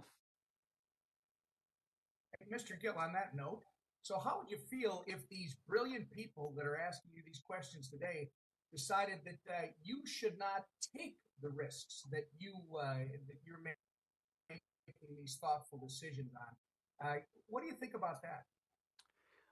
I would probably ask for an explanation, Congressman, and to try to understand their viewpoint as to why they might think that, and perhaps we'd be able to talk through it. Right.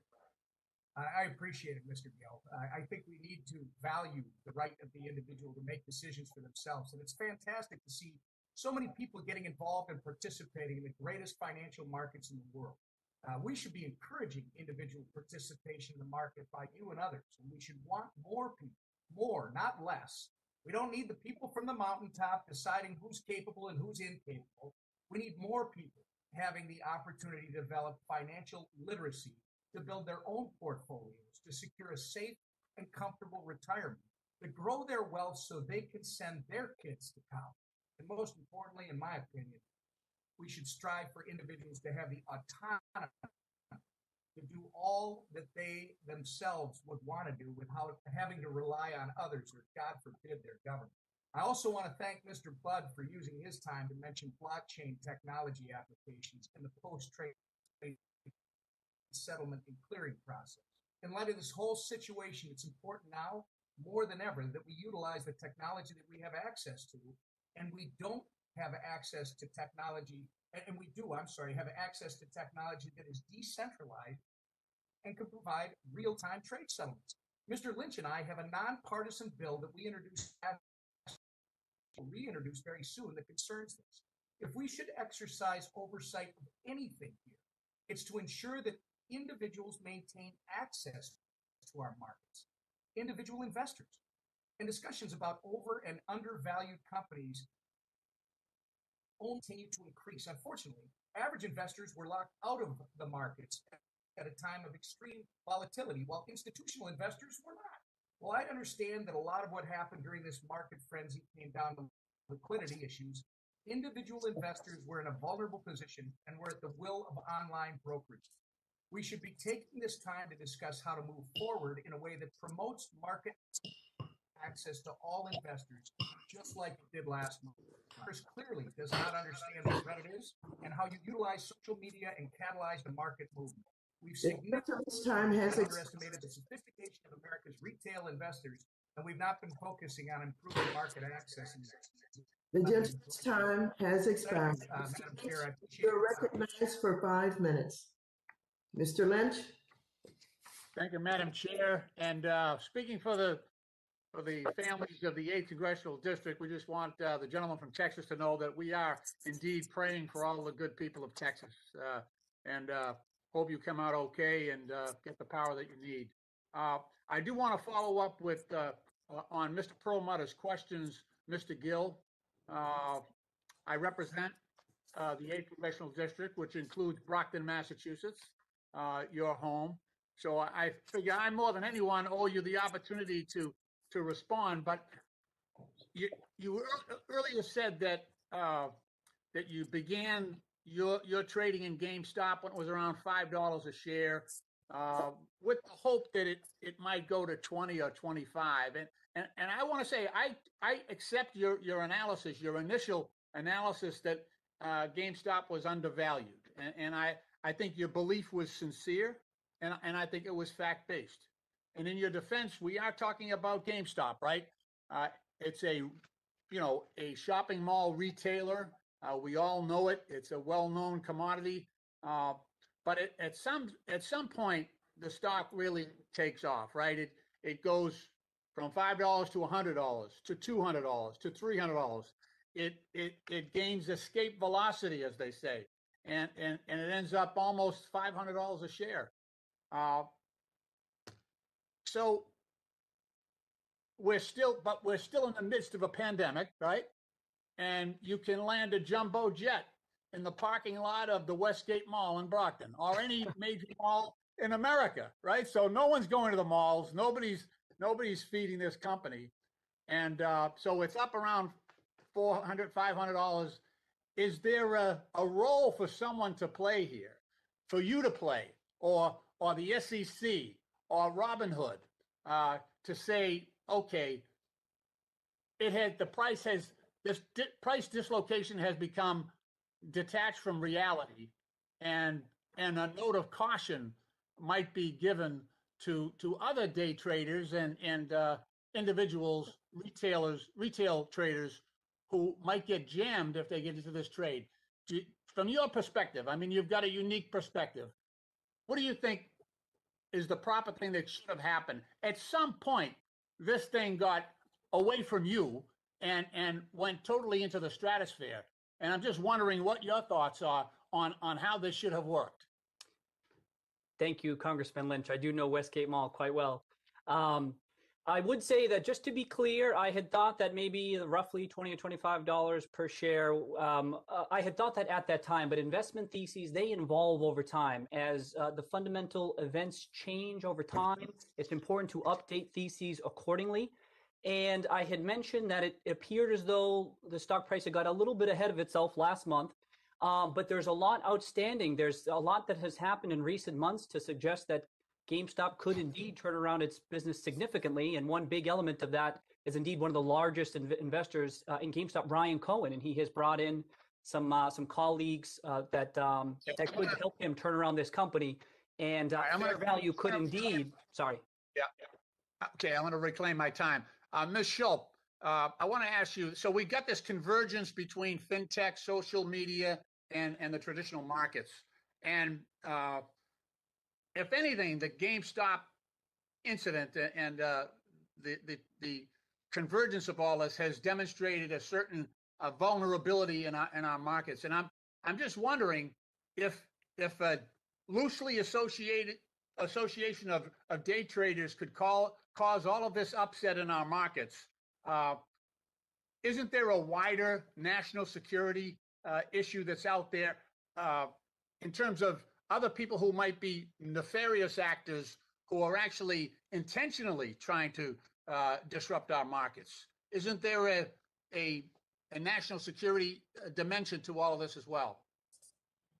Again, I can say that national security is not my area of expertise, but to the extent that the markets... Something more specific then.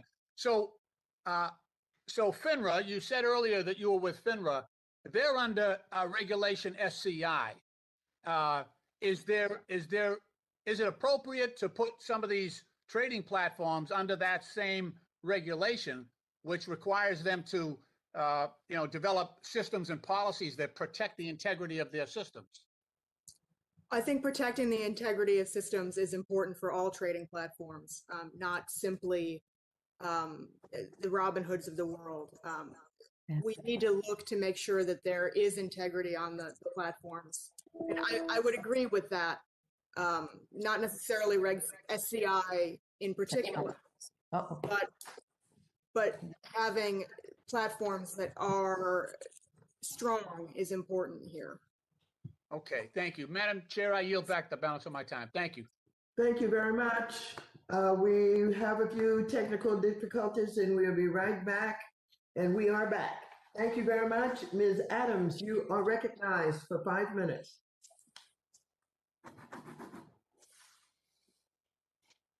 Thank you, Madam Chair. It's been a very interesting meeting. I do want to thank you for organizing this. I think it's been certainly very helpful. Ms. Schulp, let me ask you, first of all, in the case of GameStop and AMC stocks, the prevailing narrative has been that a band of Reddit-inspired folks rose up against Wall Street, forced a short squeeze by professional hedge fund managers who were forced to cover their negative bets or risk catastrophic losses. But according to a JP Morgan analyst, several signs are pointing to institutional investors as big drivers of the wild price action on the way up. In your opinion, and based on historical data on retail investors' ability to move the markets, what is the likelihood that GameStop and AMC's market volatility was largely driven by institutional investors looking to ride the wave? Look, I think these are questions that we are going to find out the answers to as we get deeper into the data. But I think that it's likely that at some point in this increase in value for all of these stocks, institutional investors were involved. Retail investors traditionally have not been able to move markets in the same way, but it's important to note here that these were not large stocks to begin with. This was not a massive increase in price in Apple or Google. It was GameStop, a much smaller company. So the ability of retail investors to have outsized influence here is entirely possible as well. Thank you, ma'am. Mr. Griffin, Mr. Plotnick, do you have any thoughts on this likelihood as well? Congresswoman, I believe you are asking one of the single most important questions posed today. And I believe that the decline in the short interest as reported over the 2-week period of time, that the U.S. updates short interest reporting every other week, indicates that roughly, and I apologize for not having the exact number, but roughly 35 to 40 million shares were bought back by parties that were short the stock. This would be a dramatic degree of short covering that could cause a dramatic increase in the price of GameStop. Okay, thank you. Mr. Plotnick. Yeah, hi, thank you for the question.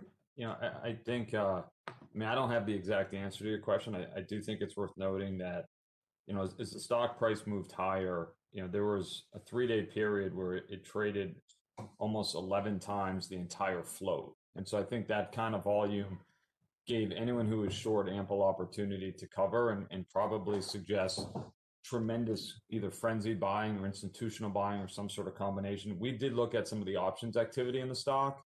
And, on Friday, January 22nd, there was options that were expiring that would have equated to 35 to 40 million shares of stock ownership. So I actually don't think the short covering was the biggest driver of the stock.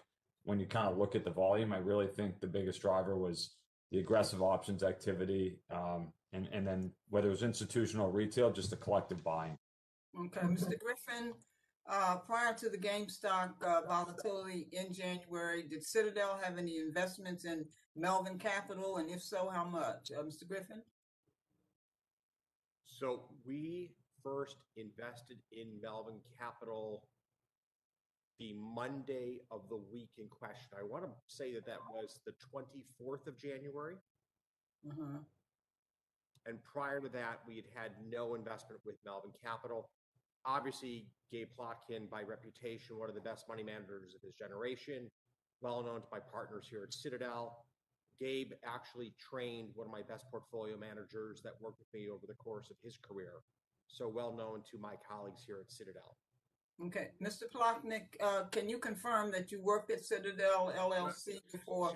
He trained my portfolio manager. Okay. Worked for Gabe at a different firm and then joined Citadel subsequently. Okay, all right. So, Mr. Plotkin, can you confirm that you worked at Citadel LLC before eventually starting your own hedge fund, Melvin Capital, in 2014? When I was 23 years old, I worked at Citadel for 1 year.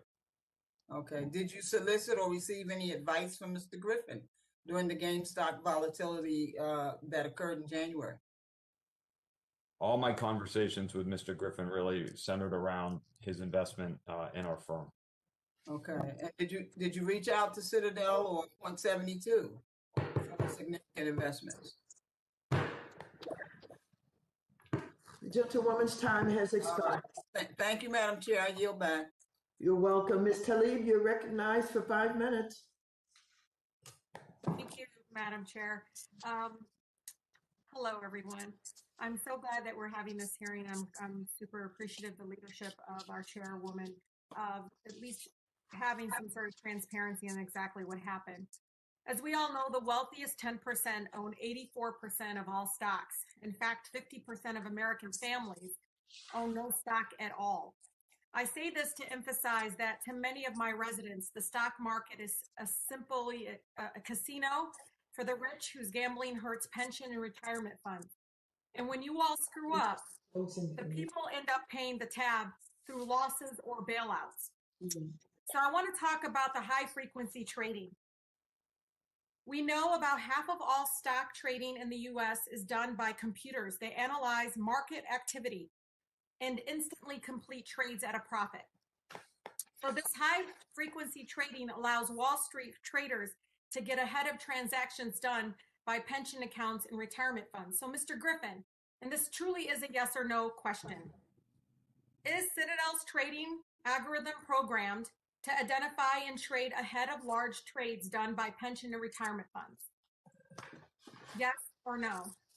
Congresswoman, today, virtually all trades executed by institutional investors are in the form of program trades such as VWAP and other algorithmic trades.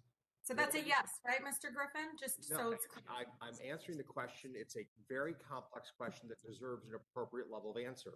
Okay. These VWAP trades are not large trades that you can, it's not like there's 10 million shares about to be bought. It is a trade that is sliced into small slices, 100 or 200 shares, and executed over the course of a day, a week, or a month.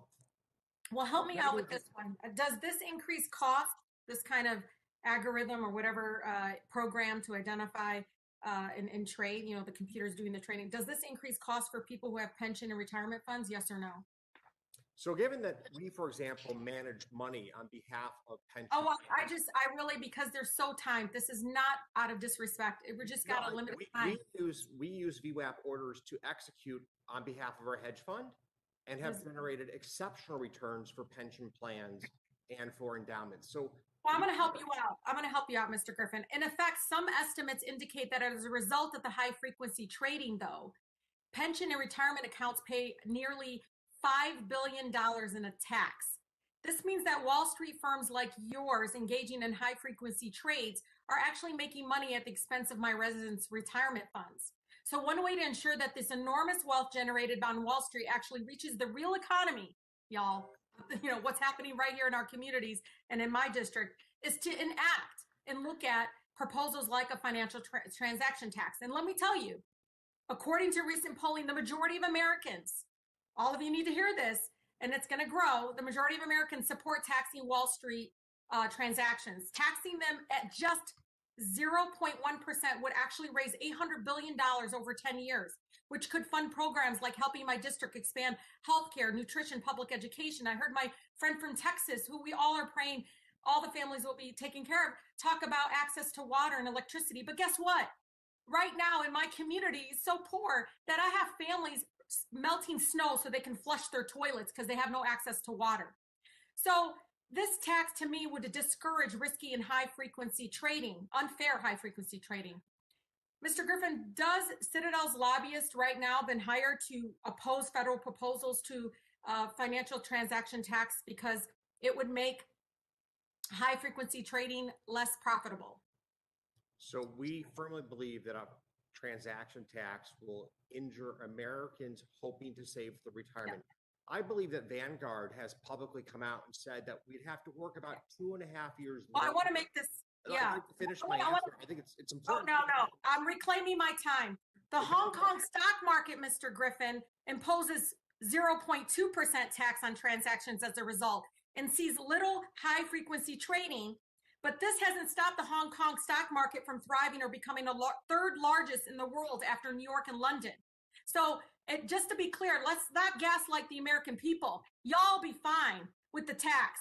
And it's fair because let me tell you, our folks are tired of bailing you all out when you screw up and gamble with the retirement fund. And that's exactly what happens every single moment. And that's the reason why we're having this hearing, is that sometimes you are irresponsible and it's set up in a way that helps only the wealthy and leaves people like my community here with this large income inequality that I feel like never ever gets the bailout it deserves.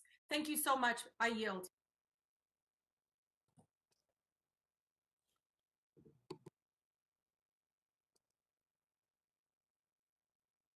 Thank you very much. Ms. Dean, you're recognized for 5 minutes. Thank you, Chairwoman, and I appreciate this opportunity for this hearing to get detailed information and to gather the facts as to what happened over the course of these transactions. So let me start by saying, and I saw that members on both sides of the aisle are interested in this question. The core question that I'm going to be asking is, what did the customers know? What did the users know? And when did they know it? That's the theme of what I want to ask, because I believe if we understand what happened and what they knew and what they didn't, we're going to be able to prevent some of the harm in the future. So let's go to the narrative. Mr. Tanev, I want to take a look at your page 9. You said that at approximately 5:11 a.m., Robinhood Securities received the automated notice saying that you had a deposit deficit of approximately $3 billion. You then said between 6:30 and 7:30 Eastern Standard Time, Robinhood decided to impose the trading restrictions, meaning no more purchases of GameStop. And you said in your testimony, in conversations with NSCC staff early that morning, you notified NSCC of your intention. In that time period from 5:11 to the time you were having the conversations, what did you tell your users? What notice did they have? Thank you, Congresswoman.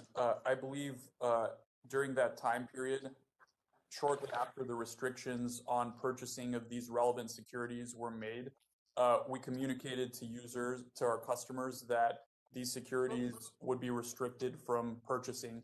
And then subsequent, we issued blog communications and communications on social media explaining the reason being enhanced deposit requirements due to high volatility. I'm going to ask you to be much more specific, because in your testimony, you wrote that you offered 3 different ways of notification. You said that first, the notification to your customers was what they agreed to in their customer opening agreement. That was your first backstop, which who knows what that boilerplate said or when customers or users agreed to it. Number 2, you said they were notified 2 days later by SEC alert. And we know what that SEC alert was. It was quite general, much more vague. Then number 3, you said you also list a more ambiguous mention of targeted messages to customers. When did you specifically send your customers an alert? This is what we have had to do because we were short capital. When did you do that? What time? What's the clock? I believe, Congresswoman, that happened at several different points in time. There was a blog post that was published in the afternoon Pacific time. I don't recall the specific time. Maybe it's in, perhaps it's in my written testimony. Would it be after the SEC notice? It seems to me you didn't notify your customers for at least 2 days. You relied upon the SEC notice 2 days later. Would I be correct? Congresswoman, that's inaccurate. Customers were notified several times on that day, and they were notified of other restrictions as they happened days prior to January 28th as well. But you don't say what those notifications were in your testimony. What did you notify them? Specifically, what would I, a user, have heard from you immediately upon your imposing the restrictions? So, Congresswoman, immediately upon imposing the restrictions, customers would have received communications saying that they would be prevented from opening further positions in the relevant securities. Later on the day, on January 28th, around early afternoon Pacific time, we published a blog post that explained that the decision to restrict these securities was due to collateral requirements at NSCC and clearinghouses, and not on the direction of special interests or hedge funds. Forgive me. Let me interrupt you there. You admitted to making mistakes. Specifically, what mistakes did you make? I admit to always improving, and certainly we're not going to be public. We're not going to be perfect, and we want to improve and make sure that we don't make the same mistakes twice. But what were those mistakes? That's what we're here to learn about. I think that, thank you for the question. It's an important question. On Thursday, we did restrict the buying of these securities. On Friday, we imposed position limits, which I believe was a much better long-term solution, one that we'll have in the future if anything like this happens again. We also raised $3.4 billion in capital to allow our customers to Thank you. I yield back. I see trade my what they time want. has expired. Thank you very much, Mr. Tanev. Thank you very much. With that, we'll go to Ms. Ocasio-Cortez for 5 minutes. Thank you so much, Madam Chairwoman.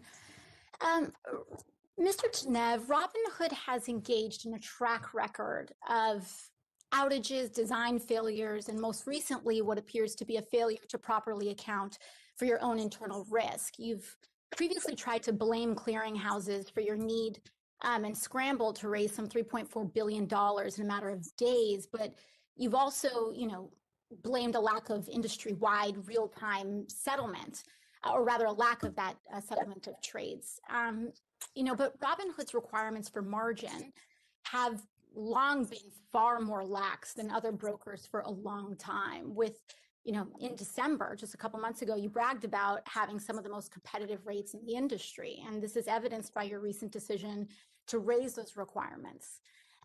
When Robinhood prohibited its customers from purchasing additional shares of several stocks, other brokerages merely adjusted the margin requirements on these stocks.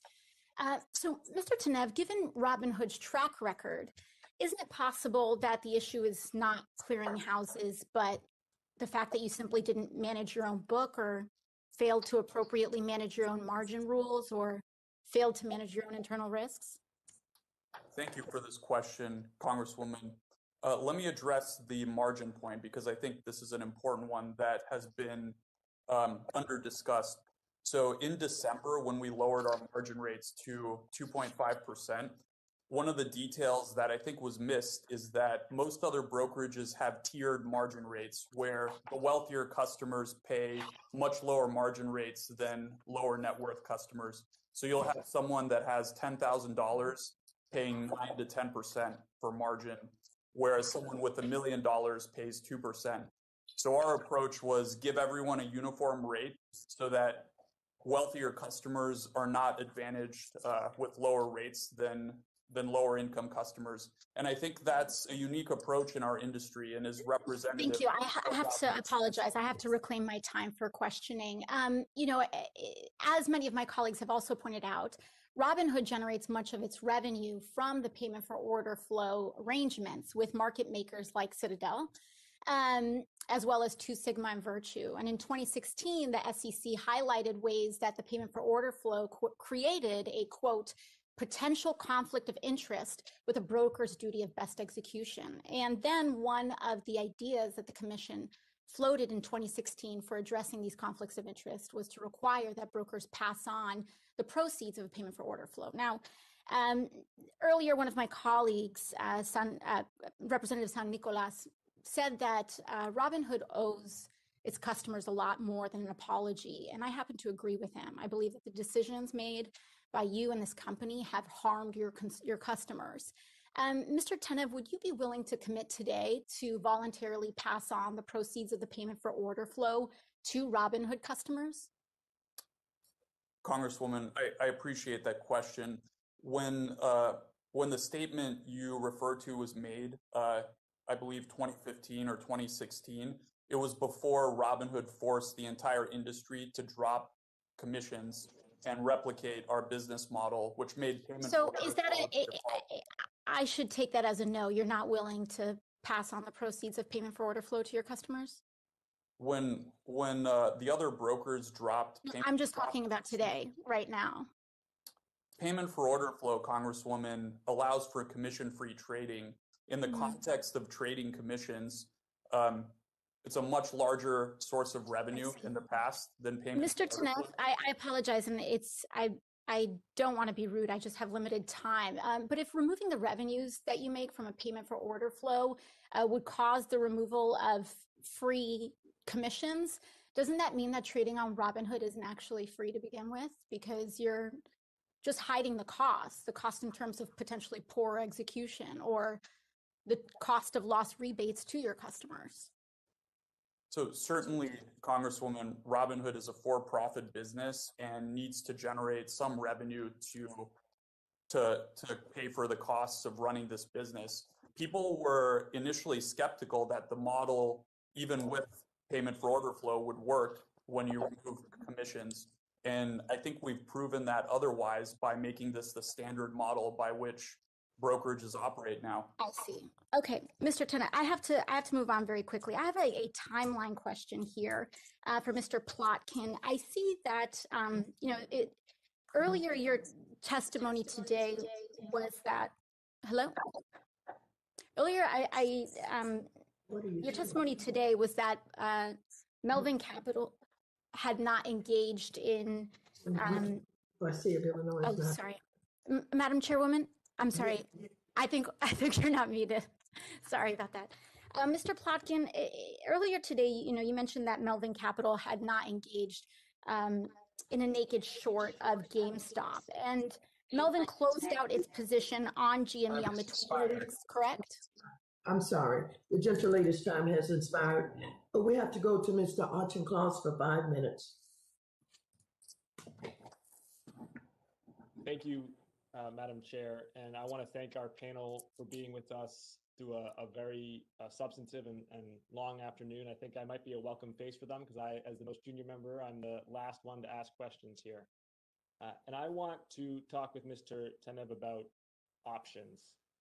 I agree with what other members of the committee have said in both parties about the value of democratizing access to assets, and that we should give latitude for independent retail investors' judgment. But in fields where there is an information asymmetry between the user of a product or a service and the provider of it, there's always a professional code of ethics around that. When you go to the doctor, when you go to the lawyer, there is a code of ethics wrapped around that interaction that protects someone who doesn't understand as much about the service being provided. And in finance, as you're well aware, there's a fiduciary responsibility to do what's right. In Massachusetts, where there's 500,000 users of Robinhood, we hold broker-dealers to a fiduciary standard, and the Secretary of State's Securities Division filed a complaint against Robinhood for violating that fiduciary standard. And so some of it was premised on options. 2/3 of customers approved in Massachusetts for options trading identified as having limited to no investment experience. And so the first question I would ask you, Mr. Tenev, and please take no more than a minute, is what do you think is the appropriate amount of financial literacy that a user should have before they should be allowed to trade options? Thank you for the question, Congressman. Let me first say that Robinhood really pioneered commission-free and zero contract fee options trading. And I think our market leadership in this space is due to the fact that we not only provide that access, but have improved upon the safety of our product in several ways over the past few years. Number one, we don't allow undefined risk options trades. So no selling of naked calls, no undefined risk. Number two, we made several enhancements to the safety of the product over the past year, including the ability to perform an instant in-app exercise of an options position, clarifications around the user interface, live customer support by phone for urgent options cases. So we've actually proven and are committed to improving in the future the safety of our options offering. But to be clear here, options are decaying assets. They're binary in outcome. So they are qualitatively and quantitatively different than stocks and bonds in the sense you can lose all your money very fast, and you can make a lot of money very fast as well. But this is getting very close to gambling, and especially when you gamify the options buying experience, as your app does, it can very quickly turn into a casino-like feel. And so I'd ask you just to address the question again, what level of investment sophistication do you think a retail trader should have before they are buying options? Sure, Congressman, I appreciate the follow-up. So I should first say there's strict FINRA rules and regulations governing who gets access to options that, of course, Robinhood complies with. I also should note, we're in a competitive market. You know, several others have mentioned Chinese-based brokerages, other brokerages that are essentially offering similar products, all having to comply with these regulations. So we're certainly willing to engage in a discussion about how rules should change, if at all. And as long as they're applied uniformly and are fair to small investors and not just benefiting high net worth individuals and institutions, we'd be open to having that conversation. The standard for my constituents in Massachusetts is not going to be what the Chinese regulators think is appropriate. It's going to be a fiduciary standard. I regret that you really haven't addressed the question. And so I guess I would ask a separate one, which is, would you commit here to offering a higher in-app threshold, including but not limited to financial education before allowing people to purchase options? Again, Congressman, I'd be happy to engage in this topic substantively. I think as long as those requirements are uniformly applied to all brokerages and not just startup brokerages or brokerages catering to small investors, we're open to having that conversation. Well, the fiduciary standard is applied equally to all brokerages, and yours is the one that was singled out by the Massachusetts Securities Division as having violated that, given the way that your users are using the options. I will cede the balance of my time, Madam Chairwoman, and I thank you for arranging this. Thank you very much. And with that, Mr. Garcia of Illinois, you are recognized for 5 minutes. Thank you, Madam Chair and Ranking Member for the important hearing. I know it's a long day. I wanted to ask some questions to Mr. Griffin. Would you consider, Mr. Griffin, your firm successful? This is an easy yes or no. Yes, I would consider Citadel to be successful, and I would consider Citadel Securities to be successful. And of course, I'd agree that you've done pretty well for yourself. As you mentioned earlier in your testimony, your company handles over 40% of retail trading. Did I get that correct? Citadel Securities is the largest destination for retail order flow in the United States. It reflects the execution quality that we give. And Citadel is a leading market marker for interest rate swaps as well. Is that correct? Due to the great work of the House and Senate on the back of Dodd-Frank, where we permitted competition to exist in the interest rate swap market, and I'm grateful for that opportunity to compete in that market. We are now a swap dealer at Citadel Securities and a significant participant in that market. And I'd like to express my gratitude very well for Dodd-Frank's derivatives reform. Good. Your hedge fund managers, do you manage over 30 billion? Is that correct? Congressman, yes, that is correct. We manage approximately $35 billion of assets 35? For pension plans, for endowments, for colleges, for charities. Okay. Very well. That's pretty significant. I'd say that's a lot. It seems to me that your company is systemically important to our financial system. Would you agree with that? I believe that we play an important role in the U.S. capital markets. I believe that our hedge fund would not be in the category of systemically important. With 30-some billion dollars of equity, it is simply not at the scale or magnitude of a JP Morgan, a Bank of America, a Wells Fargo. And in particular, having worked on these policy issues with members of the Fed in various contexts, we don't have to make payroll on Friday. Okay, but you're doing pretty well, and yes, you're not one of the big guys that we have visit us frequently, at least a couple of times a year. Is Citadel Securities you were fined recently by FINRA for trading ahead of customer orders in the past? Is that what I heard from a couple of questioners earlier today?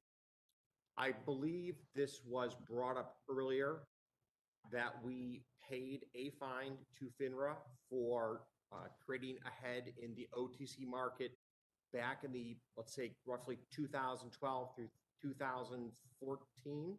It was due to a systems failure. Now, we have no tolerance internally for having made such a mistake. We, of course, have taken actions to rectify such mistake. Okay, but that did occur. That did occur. Okay, so it's okay. I appreciate that. It seems to me that the retail investors using their savings are not exactly an even match for a complex, deeply connected firm like Citadel. Would you agree with that? I don't actually understand the premise of the question. Retail investors who do good research, and one of our fellow panelists said earlier, many retail investors have understood the game-changing technologies unfolding before us, electric cars, solar energy, and have done extraordinarily well investing their assets into these newly emerging parts of the economy. Okay. And your firm has done, and you've personally done well during the pandemic, right? There hasn't been much of an adverse effect on your firm? Congressman, we've all been adversely impacted by the pandemic. I think all of us long for the return back to life as it was a year and a half ago. But you haven't done badly, right? So there are two dimensions to this. There's the personal impact on everybody, and we've all had to deal with Right. loved ones, with family. But in terms of your bottom line, sir? Our bottom line over the course of the last year has been successful, sir, Congressman. Okay, good. That's what I thought. Is it true that last year in Illinois, you were involved in an effort and you spent like close to $50 million to defeat a tax increase in Illinois that would have forced the big income earners like yourself to pay more in taxes in Illinois, a progressive tax? The gentleman's time has expired. I Thank you, Madam Chair. All members on the platform today have been heard and had an opportunity to raise their questions. And so before we get to closing statements, I would like to ask unanimous consent to enter letters into the record from the following entities: Better Markets, Public Citizen, Depository Trust and Clearing Corporation, and Healthy Markets. So without objection, it is so ordered. I now yield 1 minute to the gentleman from Missouri, Mr. Lukemeyer, for brief closing remarks. Thank you, Madam Chair, and thank all the witnesses for being here today. I thought you all did a great job, and we really thank you for spending time with us and educating us on the market and all the activities surrounding GameStop investing and short selling. I'd like to reiterate the ranking member's commitment that the House Financial Services Committee Republicans stand ready to work with the majority to continue to provide oversight on and investigation of the GameStop activities. And going forward, I hope that we always have an eye towards protecting and giving more choice and access to America's everyday investors. With that, Madam Chair, I yield back. I now yield myself 1 minute. Today, the committee has heard firsthand from this group of witnesses about their roles in the market volatility in late January. This hearing has allowed us to begin to assess what transpired and whether our guardrails have not kept up with the rapid changes the markets have experienced. For example, I'm more concerned than ever that retail investors are being fleeced and massive market makers like Citadel may pose a systemic threat to the entire system. The committee is going to continue to examine these issues. Our next hearing will include securities market experts, investor advocates to discuss the policy issues that are involved and potential solutions to problems with our system that these events have eliminated. I will also convene a hearing to hear testimony from the regulators, including the Securities and Exchange Commission and the Financial Industry Regulator Authority, that is FINRA. All of these hearings will inform the committee's role and help us to determine potential legislative steps to protect investors and ensure Wall Street accountability. With that, I'd like to thank our distinguished witnesses for their testimony here today. Without objection, all members will have 5 legislative days within which to submit additional written questions for the witnesses to the chair, which will be forwarded to the witnesses for their response. So I ask our witnesses to please respond as promptly as you're able. So without objection, all members will have 5 legislative days within which to submit these extraneous materials to the chair for inclusion in the record. And I sincerely thank you. And I want all of us to pay attention to what is happening in Texas and to do what is necessary to be able to give assistance to all of our people, all of the families in Texas that are experiencing this very, very difficult time. Thank you so very much. This hearing is adjourned.